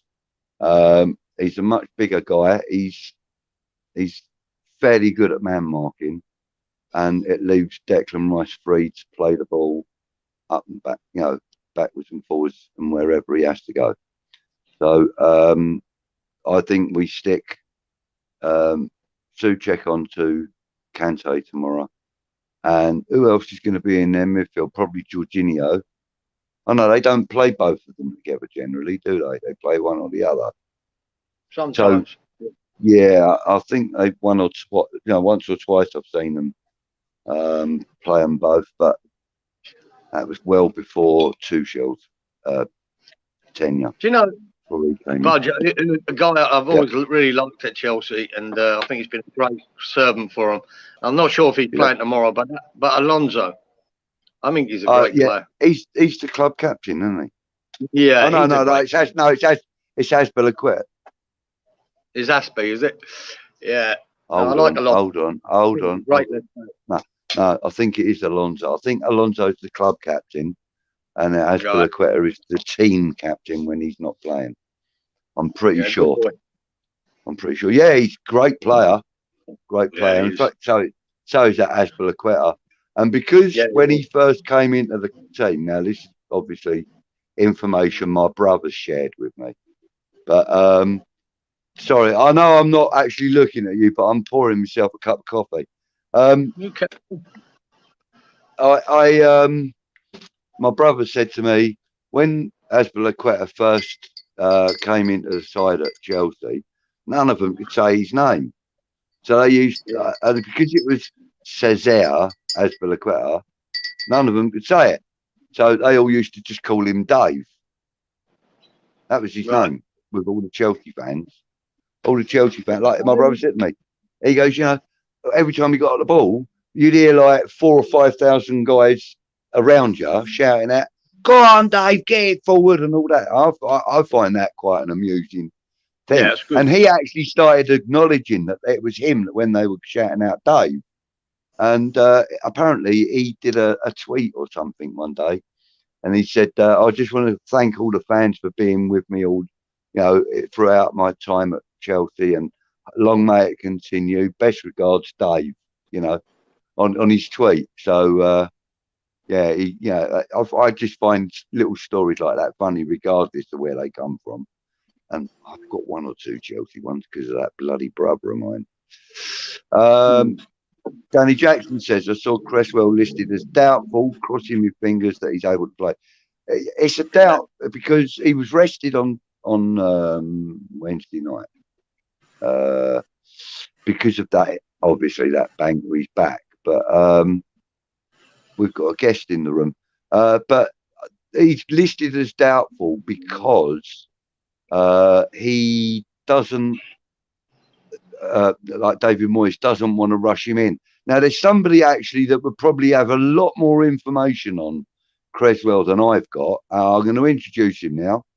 Here he is, a good old pal of mine, Andy. How you doing, Andy? West Ham United. How you doing, gents? You all right? All right, mate. How are you? Yeah, busy, mate. Busy. I've been on shows since about 7 o'clock. Have you? Yeah. And you thought you'd grace us with your presence as well, Andy. That's lovely. Yeah, Thank you, sir. no, definitely. Peach sent me the link earlier, so yeah. Oh, mate, he sends it. He sends it to everybody that's got a YouTube account, mate. Don't you worry about that. Thanks to make me feel special. It's like, oh, anyone. No, it's when you start getting them from me, Milesy. That's when they're special, mate. No, joking aside, I'm joking. But no, it's lovely. I'm glad you popped in, mate. Can you enlighten us anything on Cresswell at all, mate? Yeah, he's been in light training the last couple of days, and he'll have a late fitness test tomorrow. But me personally, the fact that he didn't play on Brighton, I think he'll be fit and raring to go tomorrow, and it'll be key because Reece James is back now, 75% chance of playing, so we need him there to stop that threat. Yeah. Indeed we do. Thought you was going to say do again. No. I did earlier, though, didn't I? Did you? Or was it last night or something? Was it last night? Yeah. Oh no, I do that from time to time. The da. Oh, the police, love them. The police. Seen them twice. They're brilliant. Actually, I saw a couple of them today. No, it's a couple of policemen. police. Yeah. So, any other little nuggets of news for us, Andy? As you've been, because we can't be doing the circuit this evening. No, it's not that. It's not that at all. I've been at the hospital today, so I didn't get a chance to. I've been sleeping. Oh my god. Yeah. Sorry, HaPPy. Hope you're well. Thanks for the lovely comments. We're honoured to have you on here. That means a lot. And Pete as well, saying Miles is in the building. Thank you. But no, it's interesting. I still don't know what team is going to be played. Like I mentioned the other night, I'd love Diop to come in tomorrow. Yeah. And for me, I would love to see Lanzini in there or Krau, because I think if Ben Rama gets benched, I think that would be the kick up the arse what he needs. So if he comes on with half hour, 25 minutes to go, I think we'll see a different Ben Rama because he knows his place is under threat. So I think that could be another way of getting around it. Yeah, that was my pick too, Milesy. I want Krau and Lanzini to start. You know, I want both of them to start. But I've given up guessing what Moyes is going to do. I don't know if we're playing 3 at the back, 4 at the back. You know, whether Antonio's playing, whether Ben Rama's I can more or less guarantee I can pick the starting 11 for tomorrow. It's going to be Fabianski in goal. It's going to be Fabianski in goal. You're going to have Creswell, Dawson, and Zuma with Soufal across the back. Then you're going to have Rice and Souček in the middle. Then you're going to have Ben Rama, Fornals and Bowen and Antonio up front. That's what you're going to have. That's what you're going to see tomorrow. That'll be the starting lineup. Yeah. It's been the starting lineup in 90% of the Premiership games. So. I know. That'll be worrying. My score prediction will change if that's it. Well, yep. But then somebody in the comments just a minute ago, and I only skipped through it, said that Antonio does turn up for a London derby. So, you know, there is a fair amount of,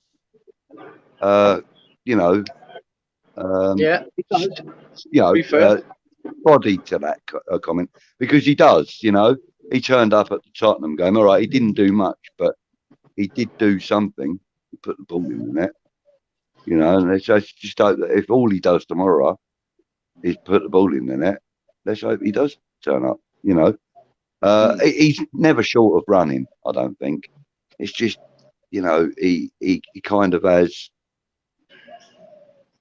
periods of not being enthusiastic. Yeah, I've backed my usual bet for Zuma to score. Zuma to score ahead of tomorrow has gone up to 20-1. I've just backed it again. That's true. I don't think they've ever conceded. I might have a little couple of quid on that one myself, Mark. Is that Chelsea have not conceded twice in one game this season? I don't think they have. Right. Do you want my stats? I used them on my show. I think they've only conceded about 6 goals. I think 6 or 7. Yeah, 6 goals. 6 goals. And ready for this stat? Ready, Kieran? Yeah, mate. Chelsea have won their last 8 away London derbies in the Premier League, an all-time record in the top tier. The Blues have kept six clean sheets in this run, with their only goals conceded by Christian Benteke in April and the goal from Watford on Wednesday night. That hasn't made me feel any better. What are you actually trying to do, mate? Us feel better? Give us a bit of confidence or what? Come on, look, I'm fucking now. Thanks. Mark, you see, having you on them stats and that for us it's actually because I haven't got a computer in front of me at all, and I wouldn't know what. I've got more stats ready. West Ham United have won 3 of the last 6 home Premier League matches against Chelsea, drawing one and losing the other, as many as they had in the previous 14 encounters, drawing 3 and losing 8. So we're getting better against Chelsea. So that's another promise. Yeah, and you know, as I said, you know, I do get to hear quite a lot of Chelsea news and stuff, and my brother tells me that, you know, a lot of the people in the Chelsea community are actually saying that this is their worst London derby. Like the one that's coming up is the one they fear the most, because they know they can handle Tottenham, they know they can handle Arsenal, they also know that they can handle the likes of Palace and Brentford, but they're not sure about us. But the one fear that I have got is that if he does go with the starting lineup that I predicted just a minute ago, Chelsea have got that one already worked out, sussed and in the pocket. Do you know what I mean? That's the one fear I've got. But I think against Chelsea, he's got to step it up. He's got to have 2 up front. Well, Andy's stats there sort of back up what I think, because I never gave us a hope against Man City. Never thought we could compete. But I'm more confident against Chelsea. I fancy we can do it. I don't, whoever they put out, I'm a bit more confident. And I don't know if that's misplaced or not. But no, the crowd's going to play its part tomorrow, Kieran. At the London Stadium on Wednesday, it was really flat. Yeah, it was uncomfortable. It was uncomfortable. Was it? Yeah, it just wasn't how it should be. I think it's because we probably expected a Brighton goal. To be perfectly honest, we wasn't really that comfortable. But tomorrow, I think after 12, it's going to be a bit nippy. I think a few tackles are going to be flying around, and I actually do think we're going to win tomorrow. Well, yeah, I'm happy with the draw, and if we win, that is a serious bonus. Serious bonus. Yeah, but I'm over Wednesday. I'm over Wednesday. I was a bit frustrated. Forget about it now, mate. I was a bit frustrated, but now I'm all good. Do you know what I mean? Like, you just got to forget about it and move on, and that's the best way. Yeah. I felt like that after Wolves, because that was really a downer for me. But there you go. It was quite a shocker for me, because one of the guys that I'm going to be watching the game with tomorrow is a staunch Brighton fan, and he is going to give me some stick tomorrow. We have a guest. I'm going to bring in another guest, gentlemen, all the way from Auburn. It's Lawrence. Good evening. Hello, sir. gentlemen. Good day, Lawrence. Good evening. Good. Good evening. Sorry I had to delay a little bit, but me and the wife had to have dinner first. No, that's fine, man. That's fine. You do family before you do anything else, man. Robert wants to know, Kieran, did you ever listen to Dr. Carl on Triple J radio? Or do you mate, ever? I do. Yeah, I now and again click on the Triple J. It's one of them stations here that's sort of nationwide, and it's sort of like run by, I'm not sure it's all uni boys or whatever, but they don't have any advertising in it. It's just music, and they play everything, but mainly, modern music. But they play a lot of young Australian bands and that not mainstream. So you do get a great variety there, yeah. So yeah, I do. Yeah. Oh, cool. There you go. There's your answer. Global checks, 100%, mate. It will happen, Kieran. Yeah, I think Global's referring to his name's Kane. He's a 22-year-old, and his brother lives in Melbourne, and he's planning to try and immigrate and get sponsored by a brother to move to Australia. So I sort of encouraged him yesterday to do it. So I think that's what that comment's about. Okay, mate. Brilliant. Great. Good. What area are you from, HaPPy? Essex, mate. She's in Essex. Essex. I'm an Essex boy. Essex. Yeah, go for it, dude. Kel.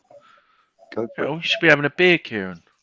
Oh, hey, listen, it's about bloody 7 o'clock in the morning for him, you nutcase. Yeah, and? Don't encourage him. Yeah, don't encourage him. God's sakes, man. He's up early. In fact, no, it's actually 10 o'clock in the morning, actually. I was going to say. It's 10:15 almost for him. Oh, sorry. HaPPy Hammerette says she was angry because you slated my hubby. Oh, because I said we need to sell Lanzini. That was my actual words. I didn't slate him. I didn't say he's crap or anything. At least HaPPy and Lanzini have got something in common. What's that? Okay, I got a quick question. Short asses. Hey, I have a quick question. I can see you copping it at the stadium next time she sees you, buddy. I can see that happening. Sorry, Lawrence. What was you saying, buddy? Sorry, Lawrence. No worries. I have a good question for you guys, and this is a crazy theory, but 2 questions first. Is Perkins a striker? Yes or no? Right. He's not listed as one, but he's becoming one very, very quickly. So my question is going back to this. Antonio, who loves to be to the left, is he a left footer or a right footer? Who, Perkins? Antonio's right. No, Antonio. Antonio's primarily a right footer. Yeah. Right. So my theory is, it sounds crazy. I would say, and it's crazy, I know, Perkins energy striker, move Antonio to the right, back to a winger. What do you think about that? I know it sounds crazy, but just theories. It's not actually crazy, but you know, you got to remember actually, Lawrence, that Perkins is 17 years old. Oh, He's 17 years old, and to have that much responsibility of being the lone striker is quite an undertaking in the Premiership, especially against teams like Chelsea and Liverpool and the likes of Arsenal. We got Arsenal coming up soon as well. So you know, Budgie, I'll be back in 2 minutes. My headset's dying. I need to come in with my other one. Be back in 2 minutes. Yeah, go for it, mate. Go for it, mate. Yeah, no worries. But you know what I mean? I get the theory. I mean, if we were to say let's just say for argument's sake, in January we sign Divock Origi. Okay, I'd like us to sign him. That's why I'm. Who's this? Hang on, wait 1 second. 1 second, Lawrence. Right, Peach back in. Kieran's right. Yeah, it is Peach. Right. You know, if we were to say sign Divock Origi for argument's sake, and let's just say Occo Flex gets promoted up, and you know, and Perkins is there or thereabouts. You know, he's what you would call a bench player. Then perhaps yes, you could put Antonio back out on the wing where he seems to be comfortable, but then you do lose when he's on song. You know, you lose them high notes. Yeah, and I use that term because I said on song. Well, you know, I mean, like when somebody's feeling good about their game and so on and so forth, you know, there's nobody better than Antonio for nicking goals. You know, some of them are spectacular.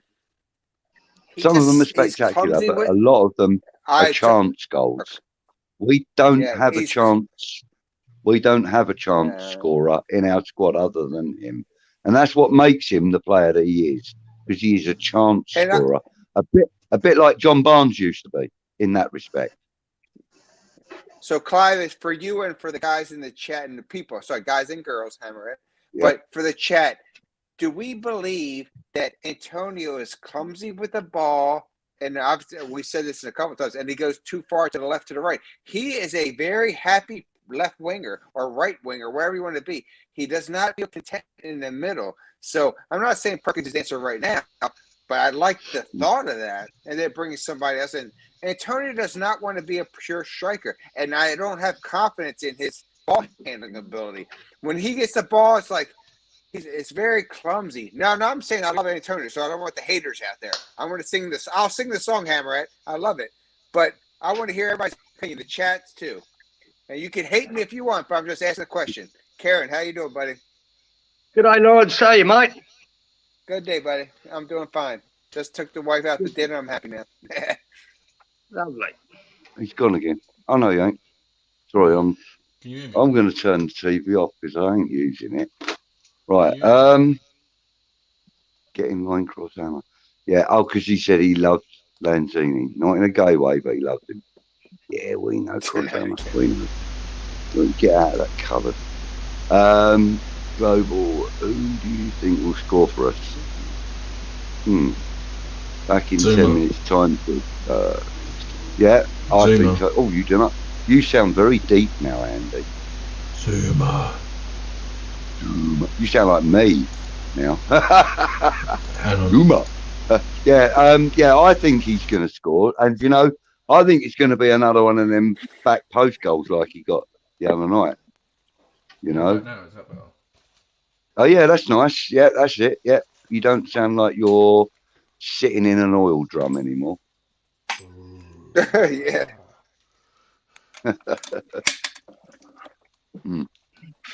Eamon Green's in the house. I've acknowledged Eamon Green now. He's nice to see you, buddy. Don't want Dawson to start. Lukaku will have him on toast. I actually agree with that. Lukaku loves to play the ball at feet, and Dawson isn't comfortable when the ball is down there and being. He's not. He's good in the air and stuff. He'll counteract Lukaku in the air, maybe, but Lukaku will know all about Dalton, and if he will keep it down on the floor. Don't underestimate Lukaku. He's a very intelligent striker. Very intelligent. He's not starting tomorrow. He's meant to be on the bench. Oh, is he? Oh, yeah, because he's still recovering, isn't he? He's only played 30 minutes all month. I had a Chelsea fan on my preview, and he said he don't expect him to start. Okay, good. Cool. Yeah, no, that is good. Have you got any more volume, Andy? Because you are a little quiet, even though it does sound good. Is that better? Yeah, that's a little better, mate. Yeah, lovely. Even though I've got earphones in, I do still have trouble hearing something. So I'll tell you what, I'll go down the bar because then I don't have to have headset in my charges. Give me 5, I'll be back. I'm going down the bar. All right, mate. Yeah, cool. Whenever. Yeah, no worries. Gonna go down the bar. Fucking, I don't know, Flash Harry. Roy Chappell, by the way, said 3-2 to West Ham. I don't think there's going to be that many goals in it, Roy. If I'm honest, I think it's only going to be 1 or 2. Peach in the house. Peach. In the house. Yes. Is that Lawrence? Yes. How was the food, man? Go on, Lawrence. How you doing, my man? You all right? Good. And I apologize during the week if I can't come on live and stuff like that. But during the week with work, it's really hard. I try to come in and do the chats when I can, but I apologize. Weekends I'm pretty Friday there, so but. You never have to be sorry, mate. It's just when you're on, we love it. So when you can get on, come on, straight up. We love it, man. Yeah, man. Yeah. Appreciate it. Suchek and Bowen, I think, happy. Yeah, all right, okay. Great to see Bowen. It'd be great to see Bowen score again. He tries so hard, that is one of the things I believe that David Moyes has kind of seen in him when he first came in, and he kind of worked on that with Bowen, because like Bowen is back in my day when I was playing football, we used to call them a workhorse. You know, that's what Bowen is. He's a workhorse. Yeah, that's another way of putting it. And Bowen is that. You know, he's a proper little V8 sitting there bubbling away, mate. Yes. And when he lets rip, when he lets rip, you know what can happen. And I agree, it will be great to see him score again. But do you know something? I actually love to see his assists. Some of his assists are delicacies, mate. Absolute delicacies. I like that. Like they're kind of, some of them, not all, but some of them are kind of similar to what you would have expected from Payet or Ronaldo. They're very top draw, high quality assists. Because he knows he's not going to get himself into position. So why not, assist the next man and get the goal anyway? He's got a fantastic head on his shoulders. The boy's 20 years old, 21 years old. Hey, Budgie, can I ask a question to Clive? You can. Because they weren't on when I asked a question, and I think Peach saw one in one of my other comments. Is not saying this is right now, but what about putting Perkins as a striker? I know he's young, and moving Antonio to the wing, because that's where he loves to be. And my thought process about Antonio is, and you guys please, because you guys, again, I'm the rookie. He is a clumsy guy handling the ball going down there. I mean, I see he doesn't have the precision, Antonio, on going down to there, and he drifts to the left or right. That should be a winger's job. He should be in the center, being prepared to take the shot, and he doesn't want to do it. I love Antonio. He's done great things for us, so I'm not bashing him. But, I mean, for us moving forward, and what Budgie said earlier was like, hey, Larry, he's 17 years old, which is true. But I'm just thinking he's hustling. I'm just saying we need another striker. But I wanted to hear your two thoughts. Yeah, he's hungry. I'll go. I just wouldn't play a 17-year-old in this game. It's too big for him. I would.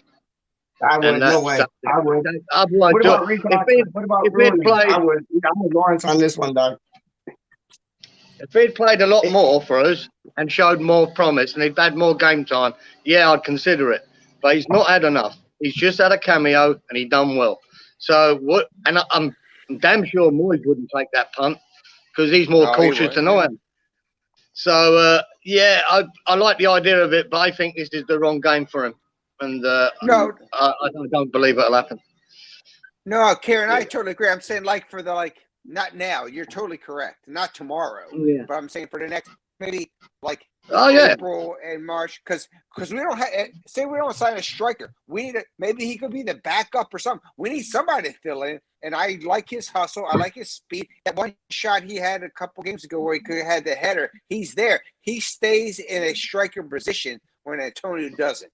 So, but yeah, I totally agree. Not tomorrow against Chelsea, who's awesome. Yeah, I think that's for the future. The trouble is when you do that, Moyes is basically saying no. Antonio's our striker. If you want to put Antonio on the wing, well, you're bringing him back to what he used to be, a winger. And then you'd have to put him on the right. And then where does Bowen go? So I would suggest sticking Perkins up with Antonio, 2-man up front. Without going 2 up front, which he never does. I like that. He never does that. He never goes 2 up front. Doesn't, yeah. His traditional, I totally agree. Yeah. Like Maldi So then said, play Perkins. Maldi said it. He said that Antonio likes to drift wide. I said it. Antonio likes to drift wide. I said it for weeks, Antonio for months. That's all he does. You just 100%. You just have to find that central player. So why, we got blasted for 30 million? Give him a go. If he don't work it, then bring in Perkins. So you don't have to kind of Don Perkins with starting or nothing. Guys, blasted and then the blasted don't work. Bring in Perkins, Doc. Stand up. But how many matches do we see when we kick? Hold on, Clive, please, Budgie. But how many times do we see a match when we kick it forward and who gets the ball? Antonio, is he in the center or is he to the left or the right? Mostly he's to the left or the right. He's never in the center. That should be the winger's job to be out there. So when they're kicking it up there, say it's a right or he should be out there. He's never in the center. And what Lawrence, he wants to be the ultimate footballer guy. It's not like him. You know what I mean? It's not like him wanting to drift to the right, drift to the left. He just wants to be like Iron Man. Yeah. He wants to be like Superman in football. Straight up. Good point. Yeah, man. But we need that central player. And if that central player is Vlasic, Perkins, somebody give us that central. Peach, Give us Lingard. Lingard was that central. Give us Lingard, man. He was central, man. And say Antonio he can stay a striker and he drifts left to right. But we need somebody in the freaking center that's going to get the pass and take care of the business in the box. And we don't have that because he's not there. And that's all I can. I'm sorry, but it's what I see. I have a point to put across on this actually. Yes, we do need a central player. We certainly do need a central player. There's no denying that. We need a striker, and unless you're going to convert Lingard into a striker, Lingard isn't the answer. But I still want him at the club. I'm not saying convert Lingard into a striker. I'm just saying Lingard be Lingard. No, but I have suggested that before though on one of these. I've thought about it. I suggested converting. I thought about it. Yeah. But that isn't the answer because that's not Lingard's best game. What you don't want to do is you don't want to bring a player in and say, right, completely change your game. He's going to go, why the flipping hell have I come here? Why did I come here? I came here because you like what I do, and now you want me to change. That's what. No, yeah. Listen, what I'm saying is that Vlasic is fault. He is a striker of sorts. Yeah. He's a false nine. Talk about that guy. And he's been brought in to do a job. And David Moyes, David Moyes has brought him in to do a job. And at this moment in time, he hasn't put him in the right position. So, in my opinion, what David Moyes needs to realise is that he's bought Vlasic as a number 9 or a false 9. And he needs to realise that, hang on a minute, I haven't actually played him there yet. Let me do that. Let me see what he can do. That has to be, you know what I mean? That has to come to him. You know, Vlasic needs to, if he's put out on the left like he has been, Oh, he needs Stripe, to, I like this. I saw it. in my opinion, he needs to drift in more when the play's not on him. He needs to come into the centre more. Because he kind of hangs out on the left when he's told to, and that is a shame because he's so much more effective in the middle with all the videos that I've seen on him. But Can I that's just what we've been doing all along. Yeah, I'm sorry. Yeah, a lot of players are being played in positions that are not their natural or considered their natural position, but they are adapting to it so brilliantly under Moyes' tutelage that you can't blame him for doing that. So, but, you know, there will be a realisation at any minute now, hang on, let me try Vlasic as a false nine. That's what I bought him as. Let me try him as one. And I think you'll find that Peach will be right. He will come good. Just give the man a moment. You know what I mean? Is anyone Give else him a moment. I'm drinking coffee, mate. Oh my I've got a whole I'm drinking pot. it, buddy. I've got a whole pot, and I'm nearly through it. Look, got a whole pot of coffee. From the Jamaican night we had in the bar. Look, do you like my dreads? Very nice, Andy. Very nice. Okay, looks cool, Andy. Nice one. I like it. Hey, you need. Yeah, look, it's still, Love it. we still went took the decorations down. Look, we had Jamaican night. Look. Oh, nice. Nice. Nice. Did you play reggae? Yes, the music must have been banging.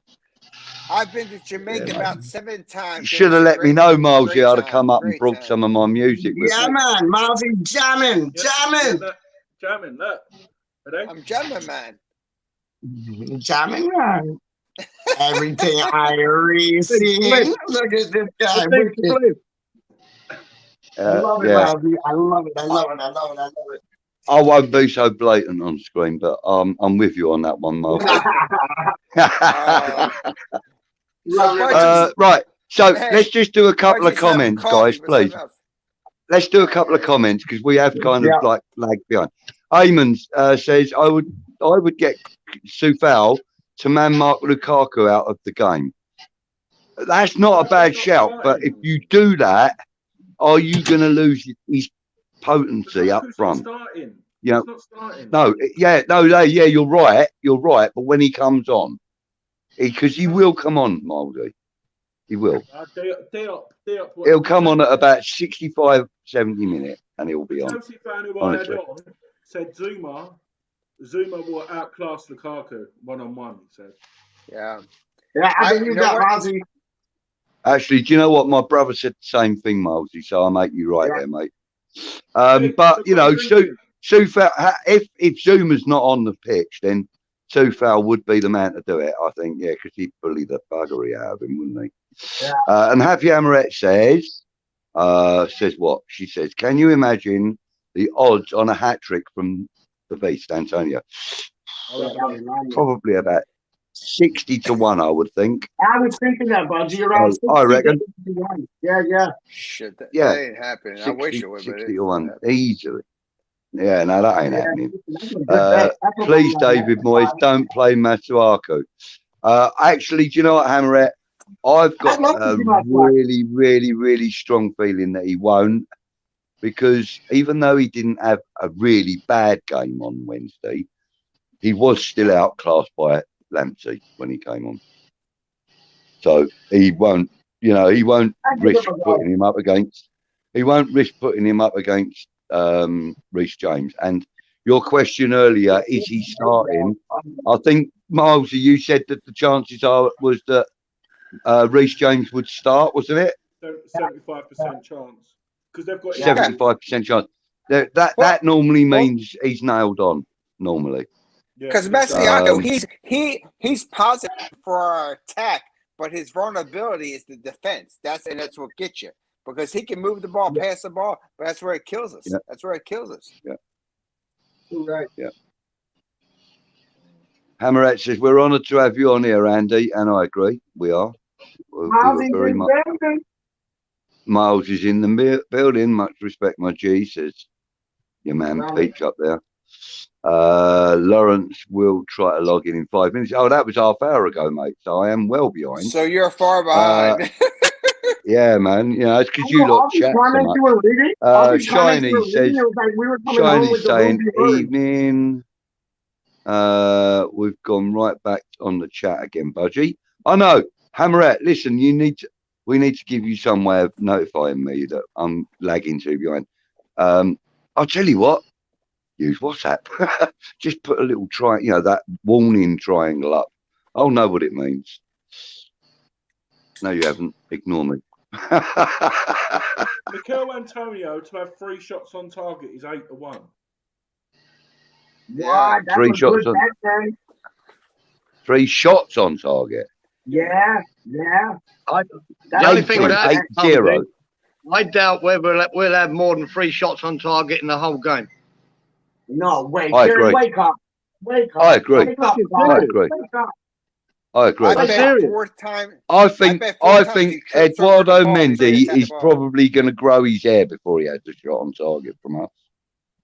So we're putting You know 3 what I back. Here we go. I'm not being. Antonio to score a hat trick and West Ham to win 250-1. What? Yeah, oh, here we go. Look, I'm back. Yeah, we're really good on our forward play, but Chelsea are bloody good on their defence. All right. And What about their this one? midfield Antonio and their to score- defenders will swamp us, eh? And Antonio to score a perfect hat trick 500-1. Yeah, Maldi, I just came back. 500-1. I just came back, and I wanted you. Did you just check 3 shots on target, 3 goals? 3 shots on target. No, that was just. Check how much. Check the odds. 3 shots on target and a hat trick. Like you can get more than 3 shots. Like you can get 4 or 5 shots. But so, okay, Lawrence. Like 3 shots on target and 3 goals. See what the odds on that are, man. Hey, check this out. Eamon says Dawson playing scares me a lot more than the Chelsea stats do. Yeah, Dawson, big play Dawson. It's time to see eats a Diop, man. It's funny. Oh, Global, did you have to? I've left it up there long enough for bloody read it and all that. Jealous of Kieran's background, beautiful blue sky. Well, he's in Australia, for God's sake, man. What else do you get in Australia other than beautiful blue skies? Beautiful weather, beautiful birds, and beautiful kangaroos. And I showed my dad the chat, and he's like, I can point out who the Aussie boy is right now. I said, who? He's like, the one in the middle. The one in the middle, because Aussie God is that sunshine. You sunny bastard, you. Yeah. But then, Kieran is in his summertime now and wearing our winter time. You know, he's on. You have to do a Ja Irie like show on West Ham Reunited like once a week, dog. Like wait, Mozzie Man talks West Ham. That's it. Mozzie Man talks West Ham. Irie, straight up. I love that. We're jamming. Yeah. Yes, we are, dog. We always do, though, don't we, Marcy? Hey, Yo. What's that, man? What's that? What am I drinking? Oh, Red Stripe, you're man. drinking the Red Stripe. Always. Yeah, Mozzie's always drinking the Red Stripe. Mozzie keeps Red Stripe in business like I keep the Swarmer face in business, dog. Done. Yardy's favourite. The Yardy's favourite. So Happy Hammerette saying it was. Happy Hammerette saying that she agrees with you, Andy, that the atmosphere was the worst that she'd seen it this season on Wednesday against Brighton. Mozzie, you're a legend. You're a legend. You're my hero, dog. You're my hero, dog. What's the name of your bar, anyway? AJ's. AJ's. Okay, I'm back. You said something bad about me, it's probably true. What do you put the atmosphere, the lack of atmosphere down to? Was that because we were just so defensive and so little of the ball? No, You think it's down to it? I think it's just lighting, mate. That's the worst atmosphere I've Amen. seen in a while. Amen. If What's I'd that, have sir? known that, I'd have given you the money for the ticket, man. I wanted to go tomorrow. Never Oh mind. shit, he's offering a Never mind. ticket. I'm Oh, not shit. paying ticket exchange prices for it though. You know what I mean? I'd have paid you the cover of it and a bit more, but never mind, mate. Don't worry. Careful, Global. Kieran will get really fat head and start showing off. Mate, listen, he don't have to do that. Look, and he sits deliberately in front of the sun so that he's all dark and mysterious. He thinks he's like our man in bloody Amsterdam or whatever you call it. I don't know what you call it. What was the name? Our man. Oh, I don't know. Anyway, he's our man down under. That's it. Quite glary. Actually, I didn't give Milesy an update on the weather. I don't know if he wants it. What's that? Yeah. Where's that? Oh, nice mug. I like that. HaPPy. Yeah, How I know. could you say that, man? Nice, You know what dog. that has on the back? It has the first match the Gates he went to when we beat Bradford 10-0. It had like the stats Awesome. on the back, but it's all faded now. You can't see shit. That's why you can't put them in a dishwasher. You got to hand wash it. Hand wash it because That's it's it. Like this one, look, I got some mugs like that too. this one looks brand new, doesn't it? Oh, This one looks sweet. brand new, doesn't it? Yeah. Yeah, this one looks brand new, but I ain't put this one in the dishwasher. You're bang on 100% right there, man. This one's been in the dishwasher more times than the girl's nick has been on the floor in my bedroom, dog. Trust me. Oh, so it's been washed twice then. Hang on. Hammer's dad's in the chat. Good evening, Hammer's dad. Thank you for joining us. Welcome, mate. He doesn't think Kante is playing well. Listen, everybody has an off moment. I mean, we're experiencing it with Antonio. So, you know, I wouldn't worry too much about that. Everybody's going to turn up tomorrow, mate. It's a big London derby, probably the biggest London derby of the season. And you know what I think? Other than when we go to Chelsea, I think our two games will be the billed as the biggest London derbies this year because we're both in the top four at the moment. You know what I mean? So, you know, this is like a top four clash.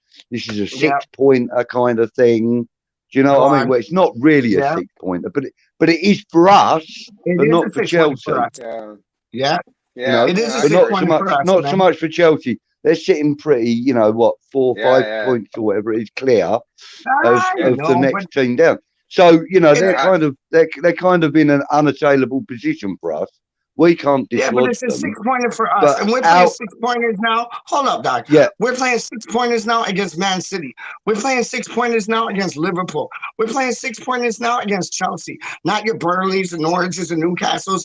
That's what I love, Doc. And you know what? You know what I feel? Everybody slated Antonio off, and I'm guilty of it. I hold my hands in the air. I slated him, gave him a 0 for like marks.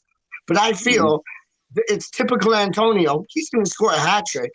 And we're all going to start praising him again. And I swear to God, I see that happening. I really see that happening, man. Hey, I want to give some respect to Karen because prior to the Man City game, he was the one that was worried about it. And me and him had this people were talking. I was like, Chelsea is the team to worry about. It's like, no, watch out for Man City.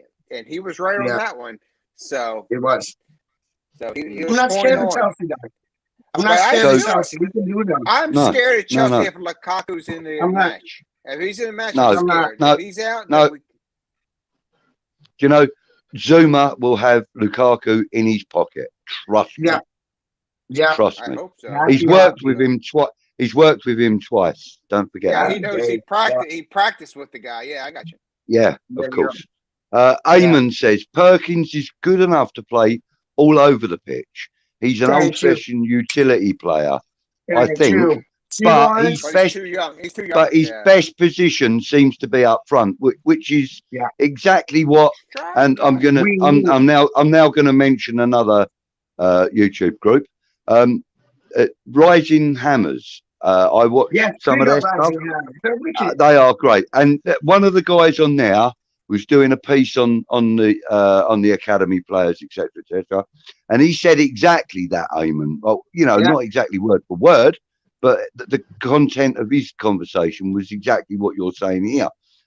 What he actually said was that it was when he started playing as a like a striker in some of the friendly games, you know, like the under 18s versus the under 21s or whatever, you know, or the under 17s or whatever, when they started doing the in-house friendlies just for like match warm-ups and stuff like that. That's when Perkins started producing goals and stuff and started being utilised as a striker. And that was when David Moyes spotted him.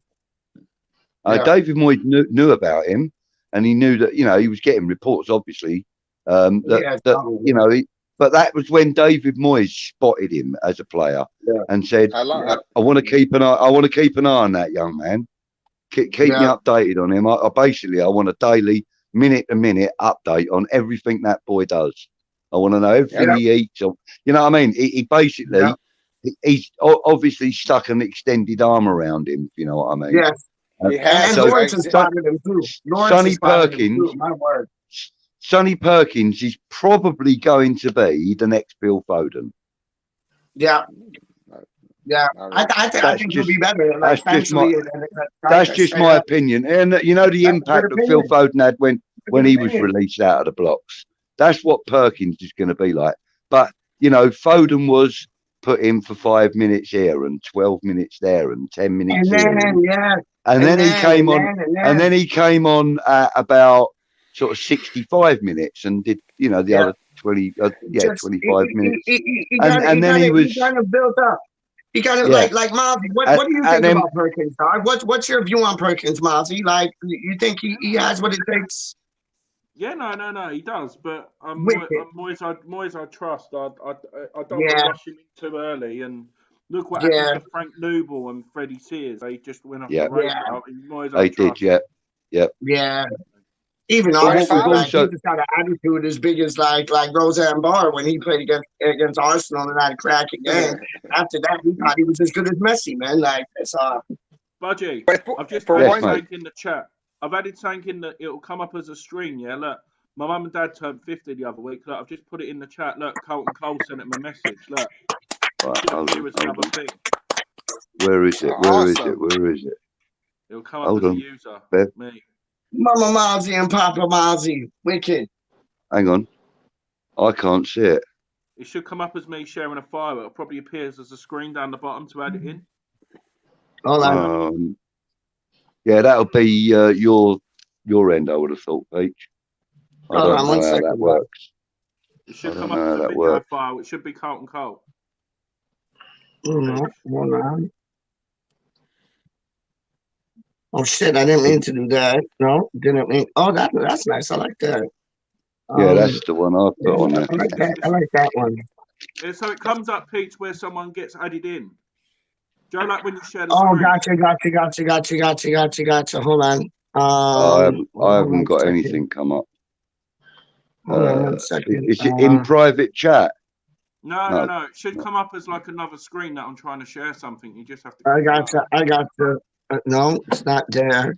And I got it. Boom. Hi Jane. Hi Andy. It's Colton Cole here. Here to wish you a massive happy birthday. Look, this is what it is. We're flying high.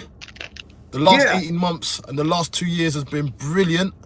So this is a lovely time to be alive and to be a West Ham fan. And it's landed on your 50th birthday. To the both of you, I wish you a happy birthday. It's a wonderful time, and it's a great time to be alive. And listen, enjoy that joint birthday party as well. I wish I was invited. That's gonna be a cracker. That is gonna be a cracker. I already know. Listen, I'm forever blowing bubbles, pretty bubbles in the air. We don't care. Awesome. We're coming over there. Coming to get that silverware. Listen, have a good one. Mum and Dad, I wish you all the best. And the last 18 months have been brilliant to be a West Ham fan, and we're going to keep on going. All right? Let's get drunk together. I'm having a drink on you. Come on, you Irons. That was awesome.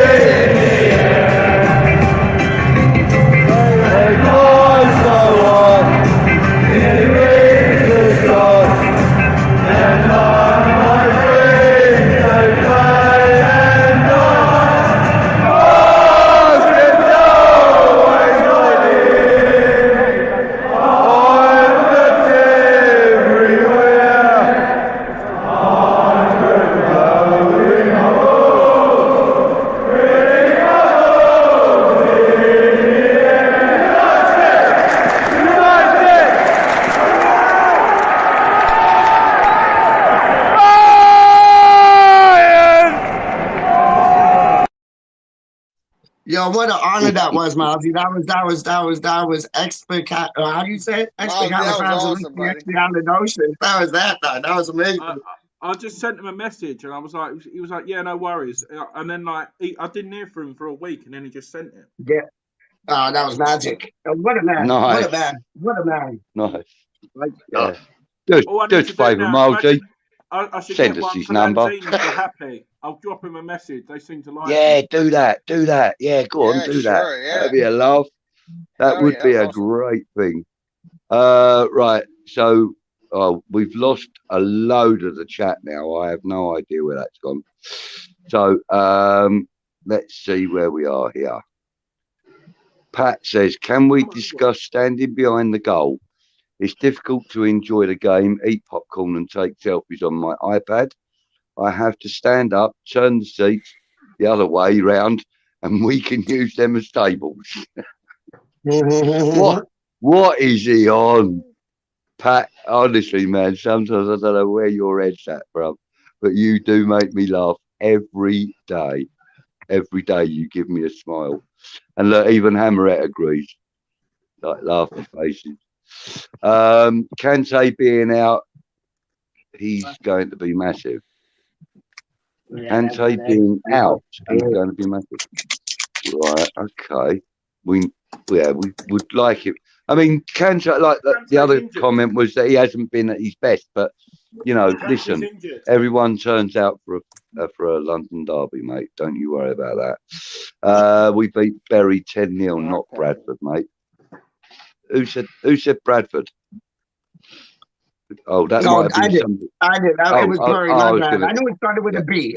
My bad. I knew that was Gates' first match, and I knew it started with a B. My bad. Yo, Budgie, can I just say something? So I called Budgie before this. Good to see you, buddy. Hold on. Lawrence, give me a breakdown. Listen, I called Budgie before this webcast, and I said to him, I'm getting the curry, I'm getting sag. What meat do I get with it? I think it was Budgie, wasn't it? And he said lamb. And I'm telling you, I've never had a sag. I've never had a sag. Am I in for a treat, Doc? Am I in for a treat? What's a sag? I don't. It's like a spinach. It's a spinach green curry sauce, and I'm having lamb with it. And I've had every other curry in the world except for a sag. Trust me, it's awesome. Dad just came in and gave it the thumbs up. I mean, Papa Pete just came in and said, and he's had them before, and he said, "Yep, proper sag." So I'm like, "Yo, let's have it, man." Have you not eaten yours yet, then? No. I'm gonna devour it. And then we got this festival just down the road, literally 2 blocks away, and they do these roast beef sandwiches with a juice sauce on it, with some like horseradish mayo, some Dijon mustard. I'm gonna go grab one of those. Like, yo, I'm gonna murder some food tonight, dog. Like Andy's gonna murder some red stripe. I'm gonna murder some food tonight, man. Straight up. Just wanted to put that out there. That's it. But Andy, Carlton Cole, what a legend, what a man, what an honor. That was brilliant, man. Mousy in the house. Yeah, big time, man. That's what he does. Mousy in the house, because that's what he does. In the heat. Yes. I'm in the pub in 7 hours. What? Good. I know, 9 o'clock. At 9 o'clock, I told my pops that too. I said, "You see this boy?" He's like, "Who, Mousy?" I was like, "Yeah."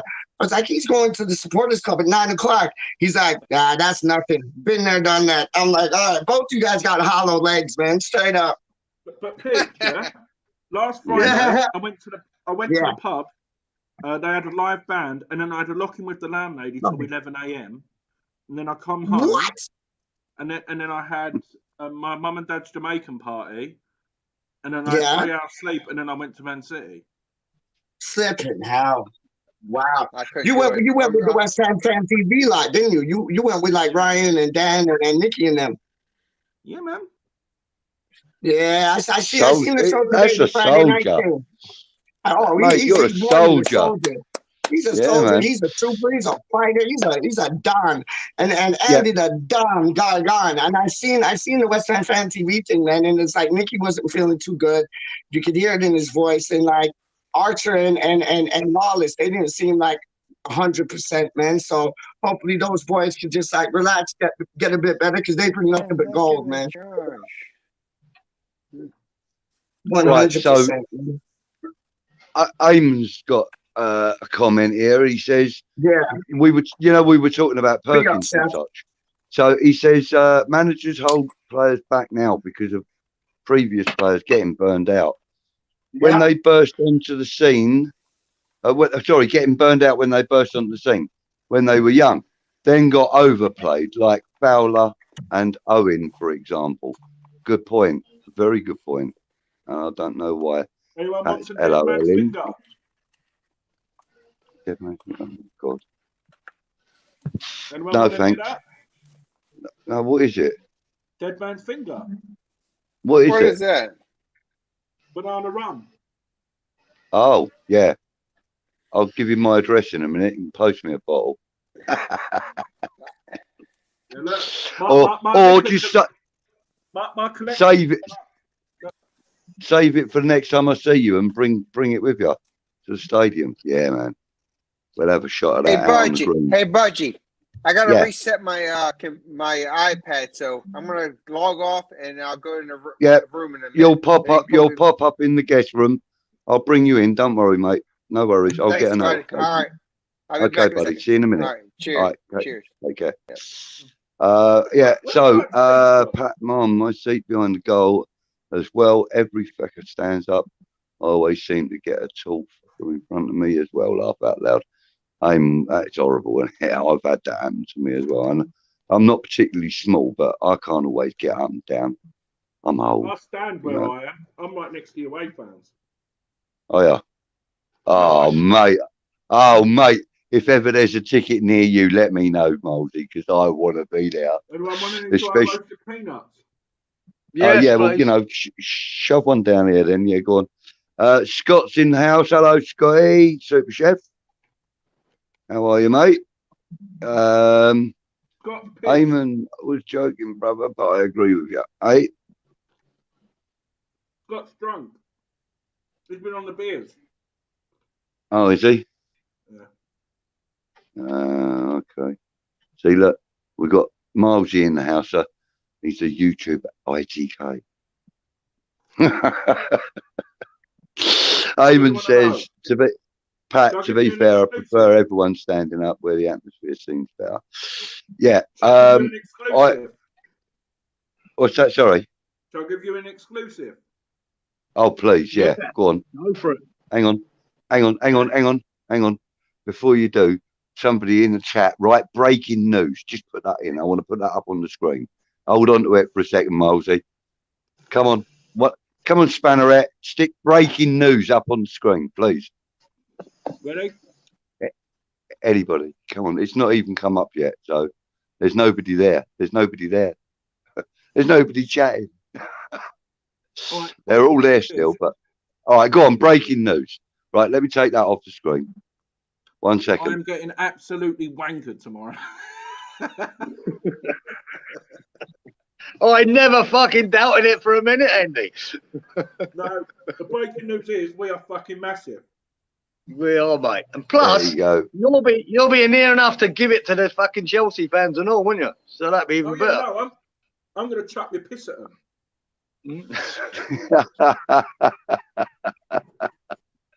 Hold on a minute. I got. No, I won't. I'm not that bad.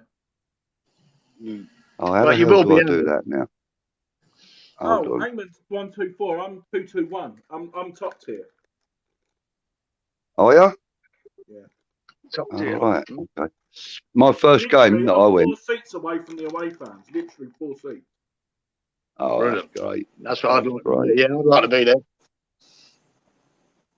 Oh yeah, because the seats that I had when I was with Toby for my first game at the stadium, which was the Palace game this season. 2 seconds, boy. I went with Toby, and we were kind of. I suppose we would have been further round to your left, where the stadium starts to straighten out a bit, and we were there right up on the very top. Behind the goal, so the away fans are on my left. Yeah. Oh, they're on your left. So yeah, we were round to the left of them again. Oh, so yeah, right, yeah. Yeah. But we were up at the top tier. You know, I mean, behind us was literally the tin. Yeah. That and the tin. You know, the tin background. So Lawrence is back. I'm going to bring him in. Here he is. Look. Sorry, Budgie. Yeah. Can I just say something? Can I just say something, Budgie? Yeah. Dad, I just went into the little oven there and I pulled out my sag with it's a roti, and it has the gravy, the meat, and it's all in a beautifully cooked roti. And I tried some of their sauce. That it's like madras, it's like vindaloo, all at the same time with a bit of spinach in it. That is one of the best curry sauces I ever tasted in my life. And then I thought, oh, they mucked it up. They put chicken instead of lamb because the lamb looked white, but they just cooked the lamb to perfection. It melted in your mouth, like, because it had the lamb taste. Like lamb sag is my new shit. Wow. Hey, Peach, did I tell you that my wife was from Toronto? Pardon me? Did I ever tell you that my wife was from Toronto? Never. Now, whereabouts in Toronto? Oh, yeah. She's Portuguese, which I know you like. And when she was 5, they moved to Toronto. They lived in Blackthorn or something like that in that area there. Yeah. And then after that, when she met me in Portugal, and her parents moved out to Bradford, Ontario. But one thing I love about Canada and Toronto is great is all the different foods, all the different cultures, all that. Toronto is awesome, and I mean, it is. It's great. It is like you got Blackthorn. When she lived in Toronto, did she live kind of like in Little Portugal, in Little St. Clair, Blackthorn, around there? Oh, sorry, I was putting my headphones on. Hold on one second. No problem. It was so you got a place called like Little Italy, and then you got a place called Little Portugal, which is like St. Clair, Dundas, Blackthorn. Yeah, she probably Rogers. Exactly. Yeah, and then Bradford. That's where Wayne Gretzky comes from, the NHL hockey player. He comes from Bradford, and as soon as you go into Bradford, it's like home of Wayne Gretzky. It's like he's like the Pele of hockey, Canadian hockey. Yeah, man. Yeah, that's wicked, man. So you're married to a Canadian girl. You done did right. Well, Portuguese, but Canadian. Good for you, my friend. I've been there many times. Well, when you come down next time, hit me up. Hit me up, and we'll go for a pint, man. Hit me up, and we'll go for a little cheeky pint. Honest. That's for sure. Yeah, that'd be brilliant, man. That would be absolutely magic. That'd be absolutely magic. Milesy, I still can't get over your get up. I think that looks absolutely stellar. Straight up. I can't get over it. Like, I got the best food in the world tonight. Got the best guest in the world tonight. Dressed up like Bob Marley from where you're from Hornchurch, right? You're from Hornchurch or where? Hornchurch Bob. Bob Marley from Hornchurch, everybody. Right there, now. Right there. Miles is cooking a goat right now. Oh, mate, he is a goat, dog. He is a goat. We made shitloads of jerk chicken last week. It was fucking lovely. Was it good? Was it good? I love jerk chicken. Yeah, no. It was good, eh, Mozzie? Hot, like spicy? Yeah. Hey, Miles, you had some of the beef and chicken patties? Yeah, we had the Jamaican patties. Yeah, we had them, and we had a load of rice. Rice and peas? Rice and peas or rice and beans? Rice and peas, yeah. And you need to get the pepper sauce. And Clive knows what the pepper sauce is called because it's like a certain pepper sauce from the Caribbean. What's it called, Clive? No, I got Encona. that. What's that? Encona. Encona. Yeah, Encona. Encona. Hot pepper sauce, man. Oh, it's amazing. Can I just interrupt for 1 moment? I love the way the conversation is going. Please continue with that in a moment. But I just want to remind the people that are in the chat of what's going to happen at 11 o'clock tomorrow morning. So just bear with me for 1 moment, lad. So yeah, obviously it's me, Harry Kane, and I just want to say welcome back to West Ham Random, and obviously so welcome back to Football Unfocused with two legends in the game, which is Kieran and Clive. So yeah, obviously it's a big show that comes on weekly, and they've somehow I've got the gig to introduce it, so I'm over the moon. Obviously, I'm not happy at Spurs, so doing something like this is, so obviously, I'm over the moon. So, big up Kieran and Clive, and big up Football Unfocused. So, obviously, I'll see you guys next time. Oh, Football Awesome. Yeah. Went out of Swansea, Yeah. and we're just chatting away, mate. And all of a sudden, all the did fucking that? windows came through in the train. There was about 50 no. bricks. 50 bricks come out the train and took out every fucking window in that carriage. Oh, God. We were like, fucking yeah, there was glass just flying everywhere. Oh, man. These bricks coming through the window. I mean, what the fuck? So we were doing that. Oh. I love that. I love that. I love that, man. Awesome. Hey, and my question It is, is. who did that? Thank you. Tits, Who of said- course. Who did all that? Titch setup? does all of our And- production and editing at the moment. You know, So he's my and he's so busy. That's why he doesn't really get a chance to get in here too often. Yeah. He's actually, I would imagine, and we're looking at 1 a.m. for him and me, obviously. It's 1 a.m. here, and he's probably still working on Unfocused. Yeah. If I'm honest with you, so because not only does he, I'll because respect what the he'll do Titch. is he'll watch it through first. He'll watch it through first, and I've got to be honest with you. This week is slightly longer than we have been doing.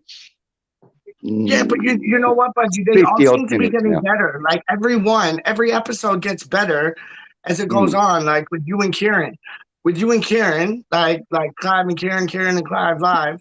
Every episode gets better, and I think it's because you're getting a handle of it, and it's absolutely magic to see, man. Like, and big the up thing yourself, is, man, thank 100%. you. And the thing is, though, and I think Kieran, I think you'll agree with me, we're getting to know each other better as well. Yeah. You know what I mean? I'm sure that's the case. Yeah. Would you agree with that, Kieran? Yeah, I You think know, so, mate. It's almost like we've been friends for years now, isn't it? You know what I mean? Yeah, it is. It's strange, isn't it? You can do that on just this being 12,000 miles away. On a you camera, feel like yeah. you know each other. And I think a big difference is I feel like that with the live, man. Honestly, we experienced the same eras, so it's easy to relate to each other at that time and how football was then and how the games were. Yeah. You know what shocked me today is that. You know what my shocking thing was today?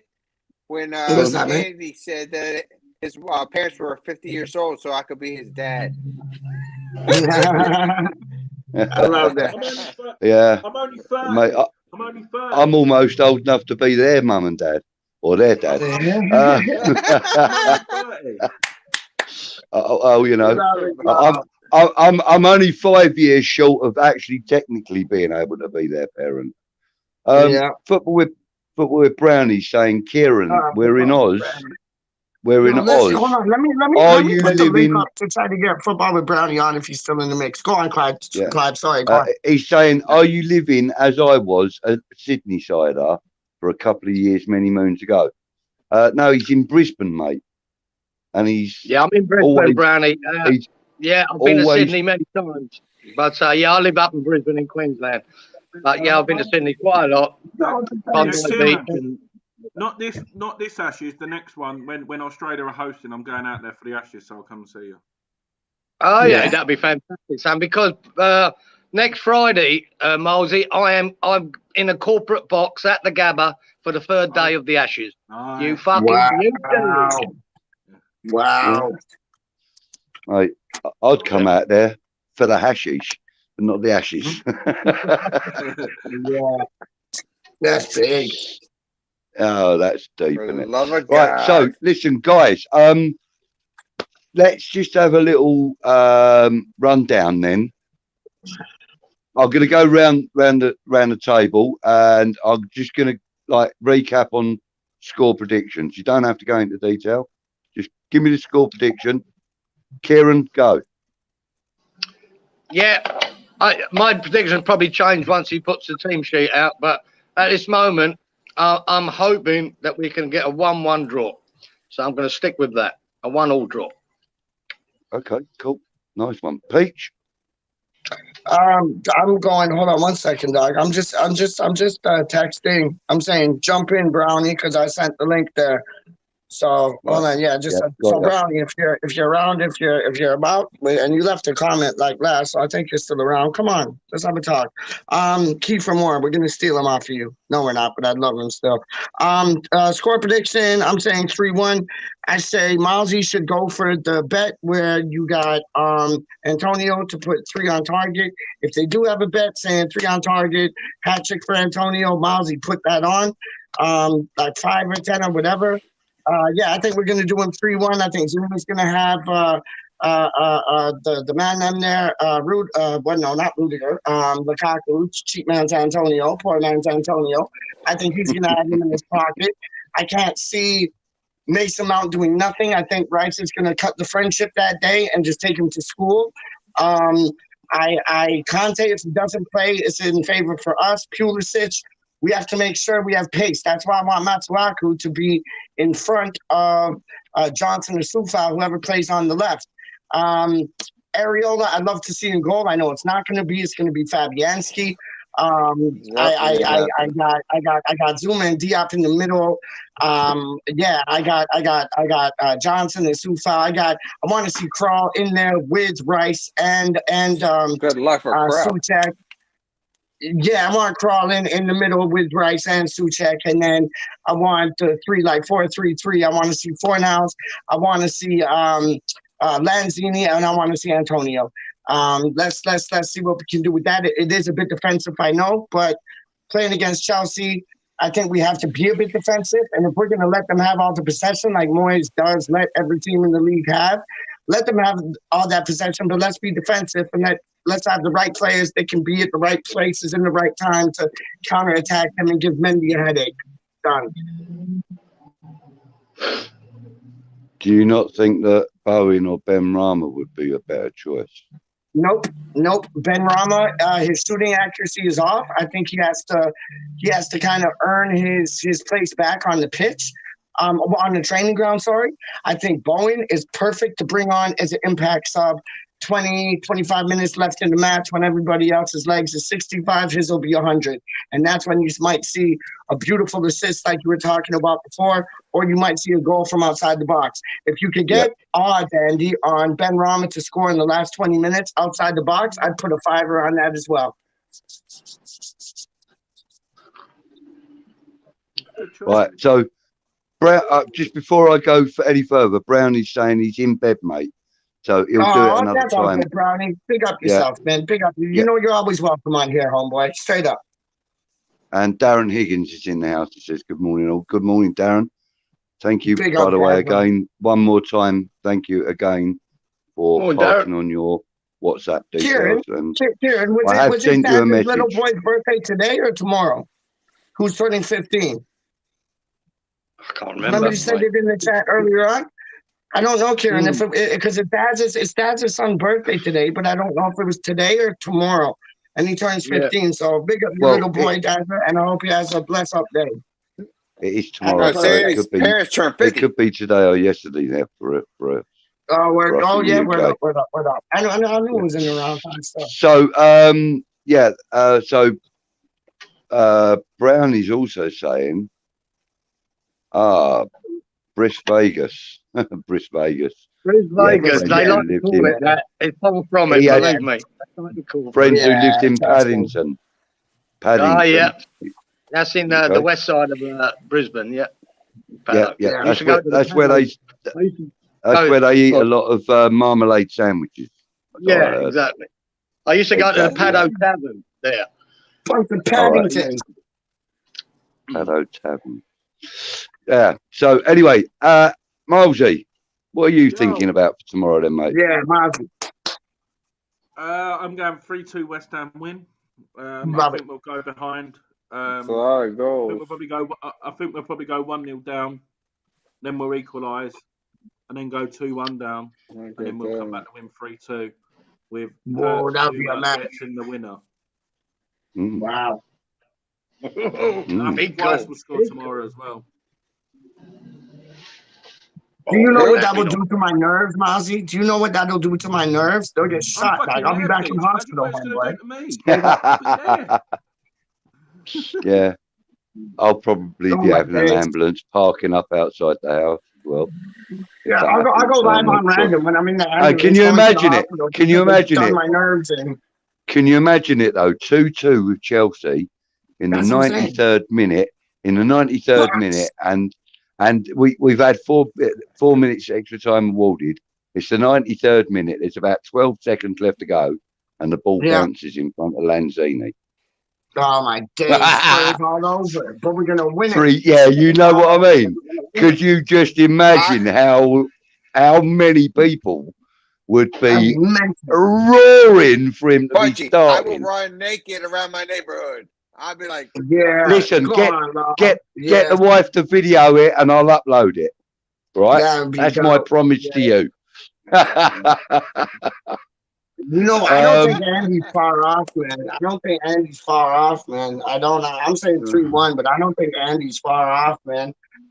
Oh. Yeah. Global Tech says that he wants to visit the Gold Coast when he's out in Australia as well. Oh, so beautiful country. Beautiful country. Tony, I'm only half an hour away from the Gold Coast. Yeah. I mean, Australia's a beautiful country, Global Tech, but it's just ruined by the expats. Anyway, Milesy says 3-2. Peach is going with a 3-1, I think you said, didn't you, Pete? Yeah, I did, mate. Yep. And Kieran, you said a 1-1. Lawrence, what are you saying, mate? Let's hear it. I say 2-1 Irons. I think it's going to be a shot by not Antonio, but I think maybe a Lanzini starting that. And I'm telling you right now, Rice is due for a goal. That guy he's got the spot. So I see Lanzini goal. Yep. I see a Rice goal. I love that. Irons. Okay. He was unlucky against Brighton, when he Lawrence. He was unlucky against Brighton when the receiver got to that. That was mad. I didn't get the match. I couldn't watch because I had to work. So I was driving home towards the end. I had it on my radio, and I was like, and I heard a shot. And then during Titch's thing, I asked him, like, how was that shot? He was like, that shit was just Sanchez. Was that the Brighton Sanchez? He made some great stops then. He does. That was phenomenal. So, that's my prediction. Okay. So finally, it's landed on me. Okay, so I say that we are going to be extremely. I think we will do very well to get a 0-0 draw. I don't think there are going to be many goals because we do have a good defence, especially when Zuma's playing. And B, Chelsea have an excellent defence. When you've got Rudiger and Christensen side by side, they are pretty well impenetrable. So, I think it's going to be a real tight game. If I'm honest with you, I think we should be able to nick a 1-0 win. Makes sense. That's me. I'm pretty certain that we can nick a 1-0 win. If we go 1-0 down, I fear for the game. That's my honest opinion. I fear for the game if we go 1-0 down. Because I mean, they're like at the moment they're like a flipping beast, and when a beast tastes blood, it wants more blood. So if Timo Werner just happens to turn up for the derby, that's another problem we're going to have. Global Tech says 2-2. I can see that. I can see that, but I really don't think there's going to be that many goals in the game. I can see Andy's one more than that. I can see it being 2-2, and then we get like a cheeky late Lanzini goal, like you were saying, or a late cheeky Antonio goal, or like Law was saying, a late cheeky Rice goal. Like that Or- would be just to or- put it over the edge. 3-2. or That a was late- that's a classic score, dog. Or we could even get a late questionable penalty, and then Rice Yes, would step agreed. up anyway. And then Wouldn't he? Noble gets it again. Penalty kick, King. Do you know what I mean? Again. Do you know what I mean? But do you know something? I watched a video. I watched a video a couple of weeks ago of Aaron Creswell in training. I think it was on behind the scenes or something. And I watched Aaron Creswell in training. And do you know he was with Areola? No, he was with Areola. There was Creswell, Areola. Well, Areola obviously in goal. There was Creswell. There was Johnson. There was Fredericks. This was before Fredericks was out. No, sorry. Yeah. Before Fredericks was out. There was them four and one other player, and I can't remember who it was. It wasn't Masuaku though, but they were practicing penalties with Areola in goal. I think they were testing Areola. I think more than anything they were testing Areola, but it was after the Man City game. And do you know what, Chris? Like you called it yourself, actually, Pete, on the day. You said, "Could Creswell be the next penalty taker?" I think he should be. Was your words, or kind of your words? Yeah, and you know, I kind of subscribe to that now that I've seen that video. You know, well, you want somebody who's taking a penalty, Budgie, who's not an instinct striker. Right, and Creswell's not an instinct striker. He's a thinker. So Creswell he'll guide the ball back into the net. He'll place the ball back into the net. When you got somebody and a who's left foot is always more difficult to absolutely, Budgie. That's another point. anticipate. That's another point.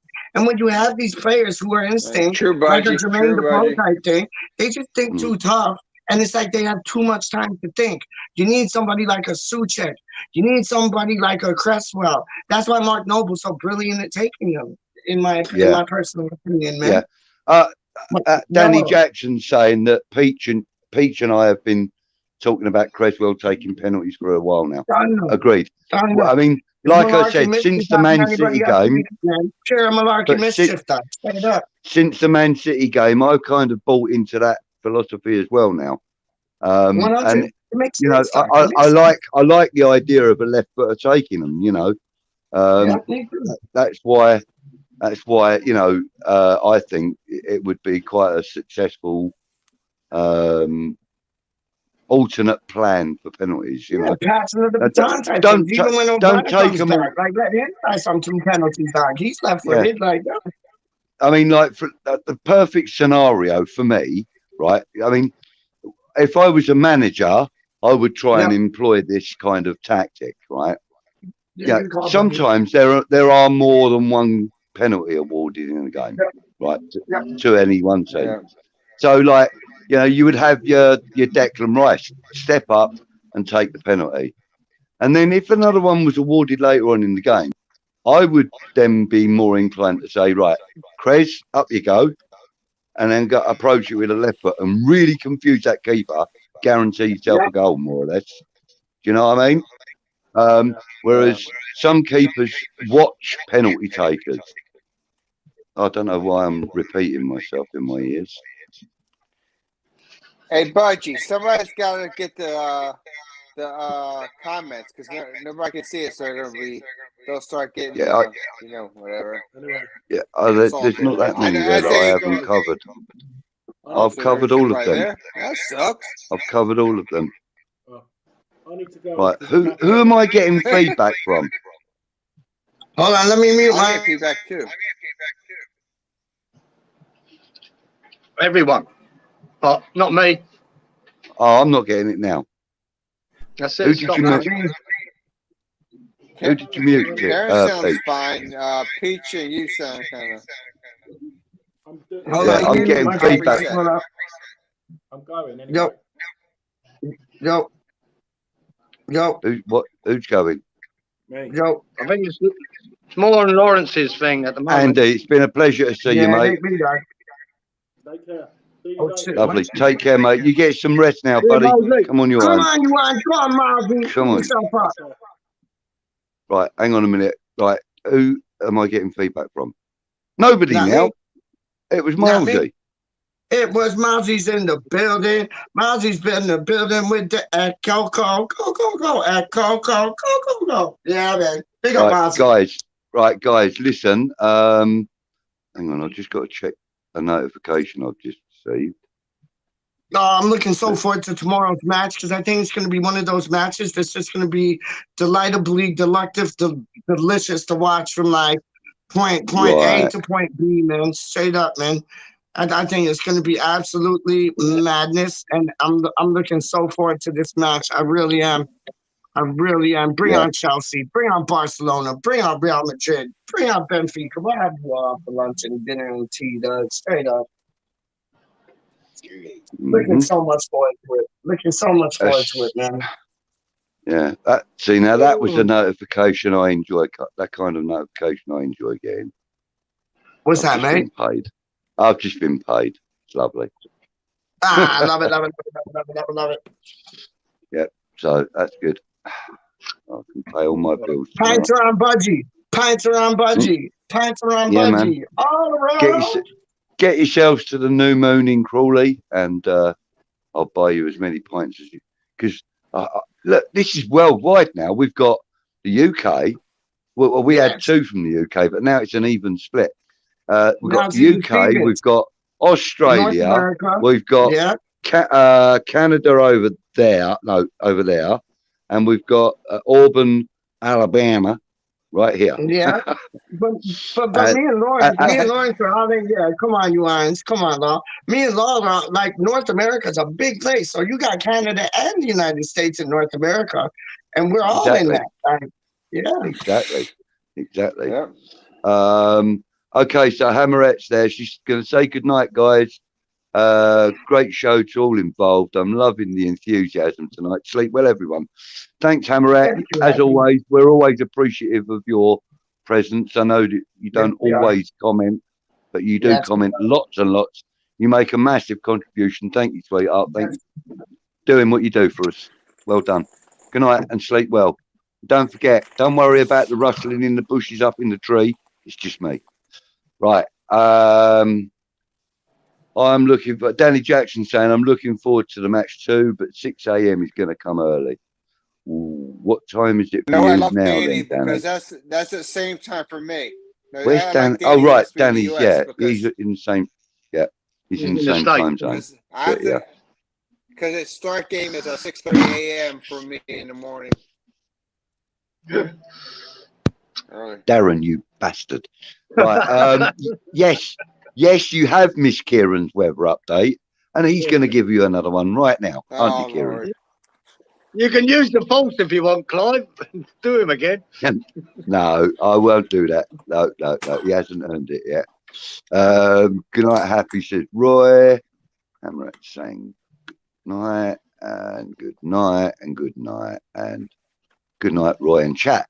Good night, sweetheart. Take care and probably see you on Discord at some point tomorrow later. Right, okay, so I'm not far from my bed either, and we're not far from a 3-hour stream. I've got to go and mow the lawn, mate. I've got to go and mow the lawn in a minute. We're not far from a 3-hour stream again. You know, I think we're going to have to start naming this show the Marathon Show or something. Yeah, I've got to go. So guys in the chat, before you all start disappearing and before we start disappearing, don't forget, you know, tune into Football Unfocused if you can when it premieres at 11 o'clock a.m. UK time. I'll let you work out your time zone. We've got that coming up that is in exactly 8.5 hours for us, for me. 8 hours for you. 8.5. It's 1:30 at the moment. Right, 8.5. Yeah, it's 1:30. So yeah, in 8.5 hours that's coming up. I think it's the best one we've done. Hey, Budgie, let's Budgie, let's promote Titch's wash along. Aren't you part of that? I will be part of the rating show, actually. Excuse me, one second. But he's got, but he Yeah, does have a watch along. I'll be on the rating show. I'm fairly sure I'm going to be on the rating show. I can't guarantee what kind of. I can't guarantee what. Thank you, Danny. I can't guarantee what condition I'm going to be in because I'm in Auburn, it's Alabama. after the game. So, you know, please excuse me now if my ratings are somewhat erratic because I will be drinking. No, even though my brother won't be there, I will be drinking, but I won't be drinking like I do when he's there. So I'll probably be copious mentis. Don't worry about that.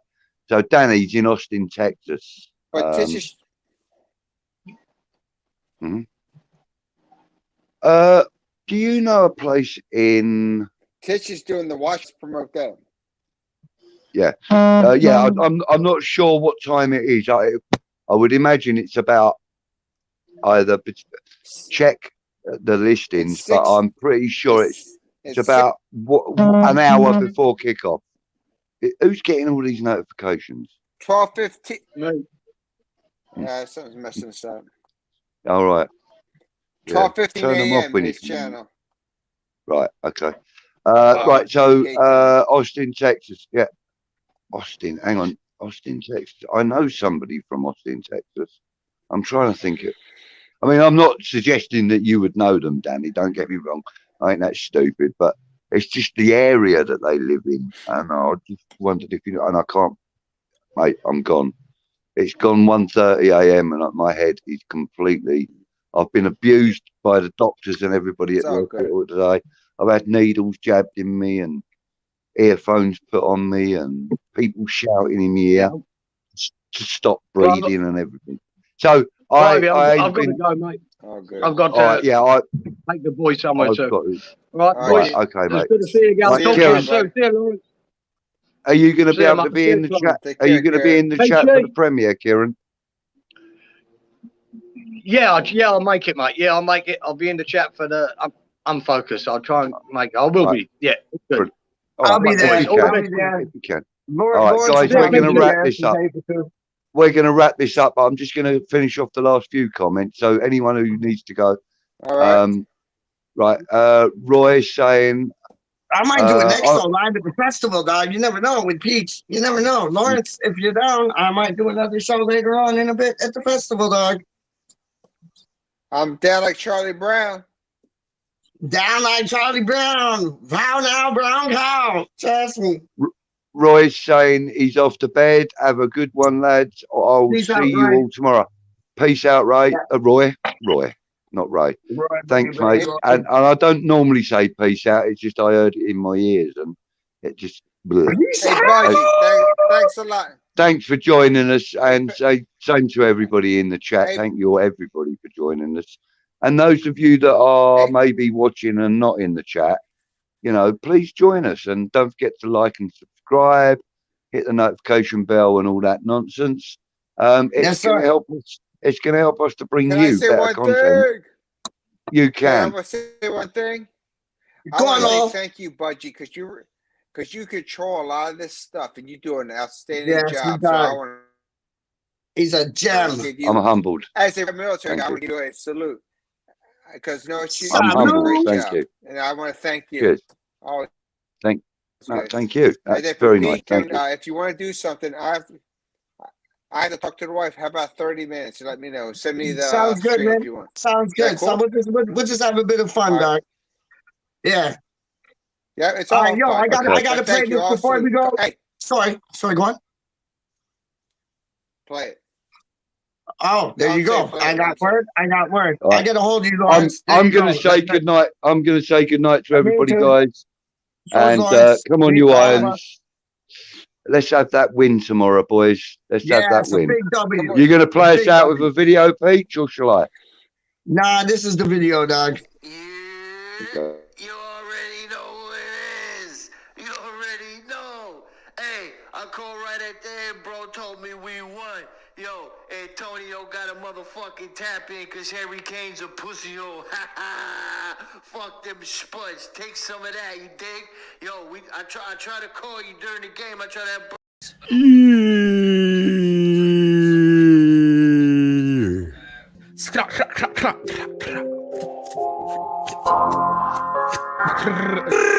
So DJ Khaled, how would you describe Charlie Walsh? Legend. Legend.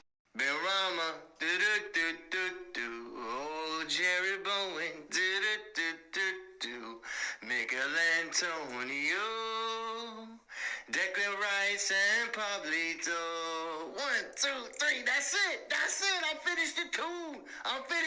That's what I've been trying to hit you up to tell you that. Bro, I've been trying to tell you that. But listen, I get you the message one way or another, my brother. Don't even worry about it. Oh, I seen we beat Man City and ain't it pretty Carabao Cup. Listen, we winning shit this year. That's just all what it is. Don't listen to none of the haters. We winning something. We winning something this year, my brother. And guess what else? I bet the whole account, so I don't have to have bro running back and forth. Bet the whole thing for us to win Europa. It was sexy odds. Yo, it's a big payout. Bet the whole 15 on the guys. Absolutely, I did that. But this is just a quick little message. Yo, I just wanted to spread my love. I forgot people the last time. I didn't know you was going to play it on the channel, bro. Say you played it on I was cursing all over the place. Yo, my bad. You know how I do. I'm sorry. I was excited. We beat the Spuds. What do you want? Hey, but listen, I think I left out Uncle Lee. I want to shout out, always Kieran. Oh, Uncle Kieran, Australia, my guy. Neil, Australia, my guy. But I think I left out Gaza, Lawrence, Disabled Team.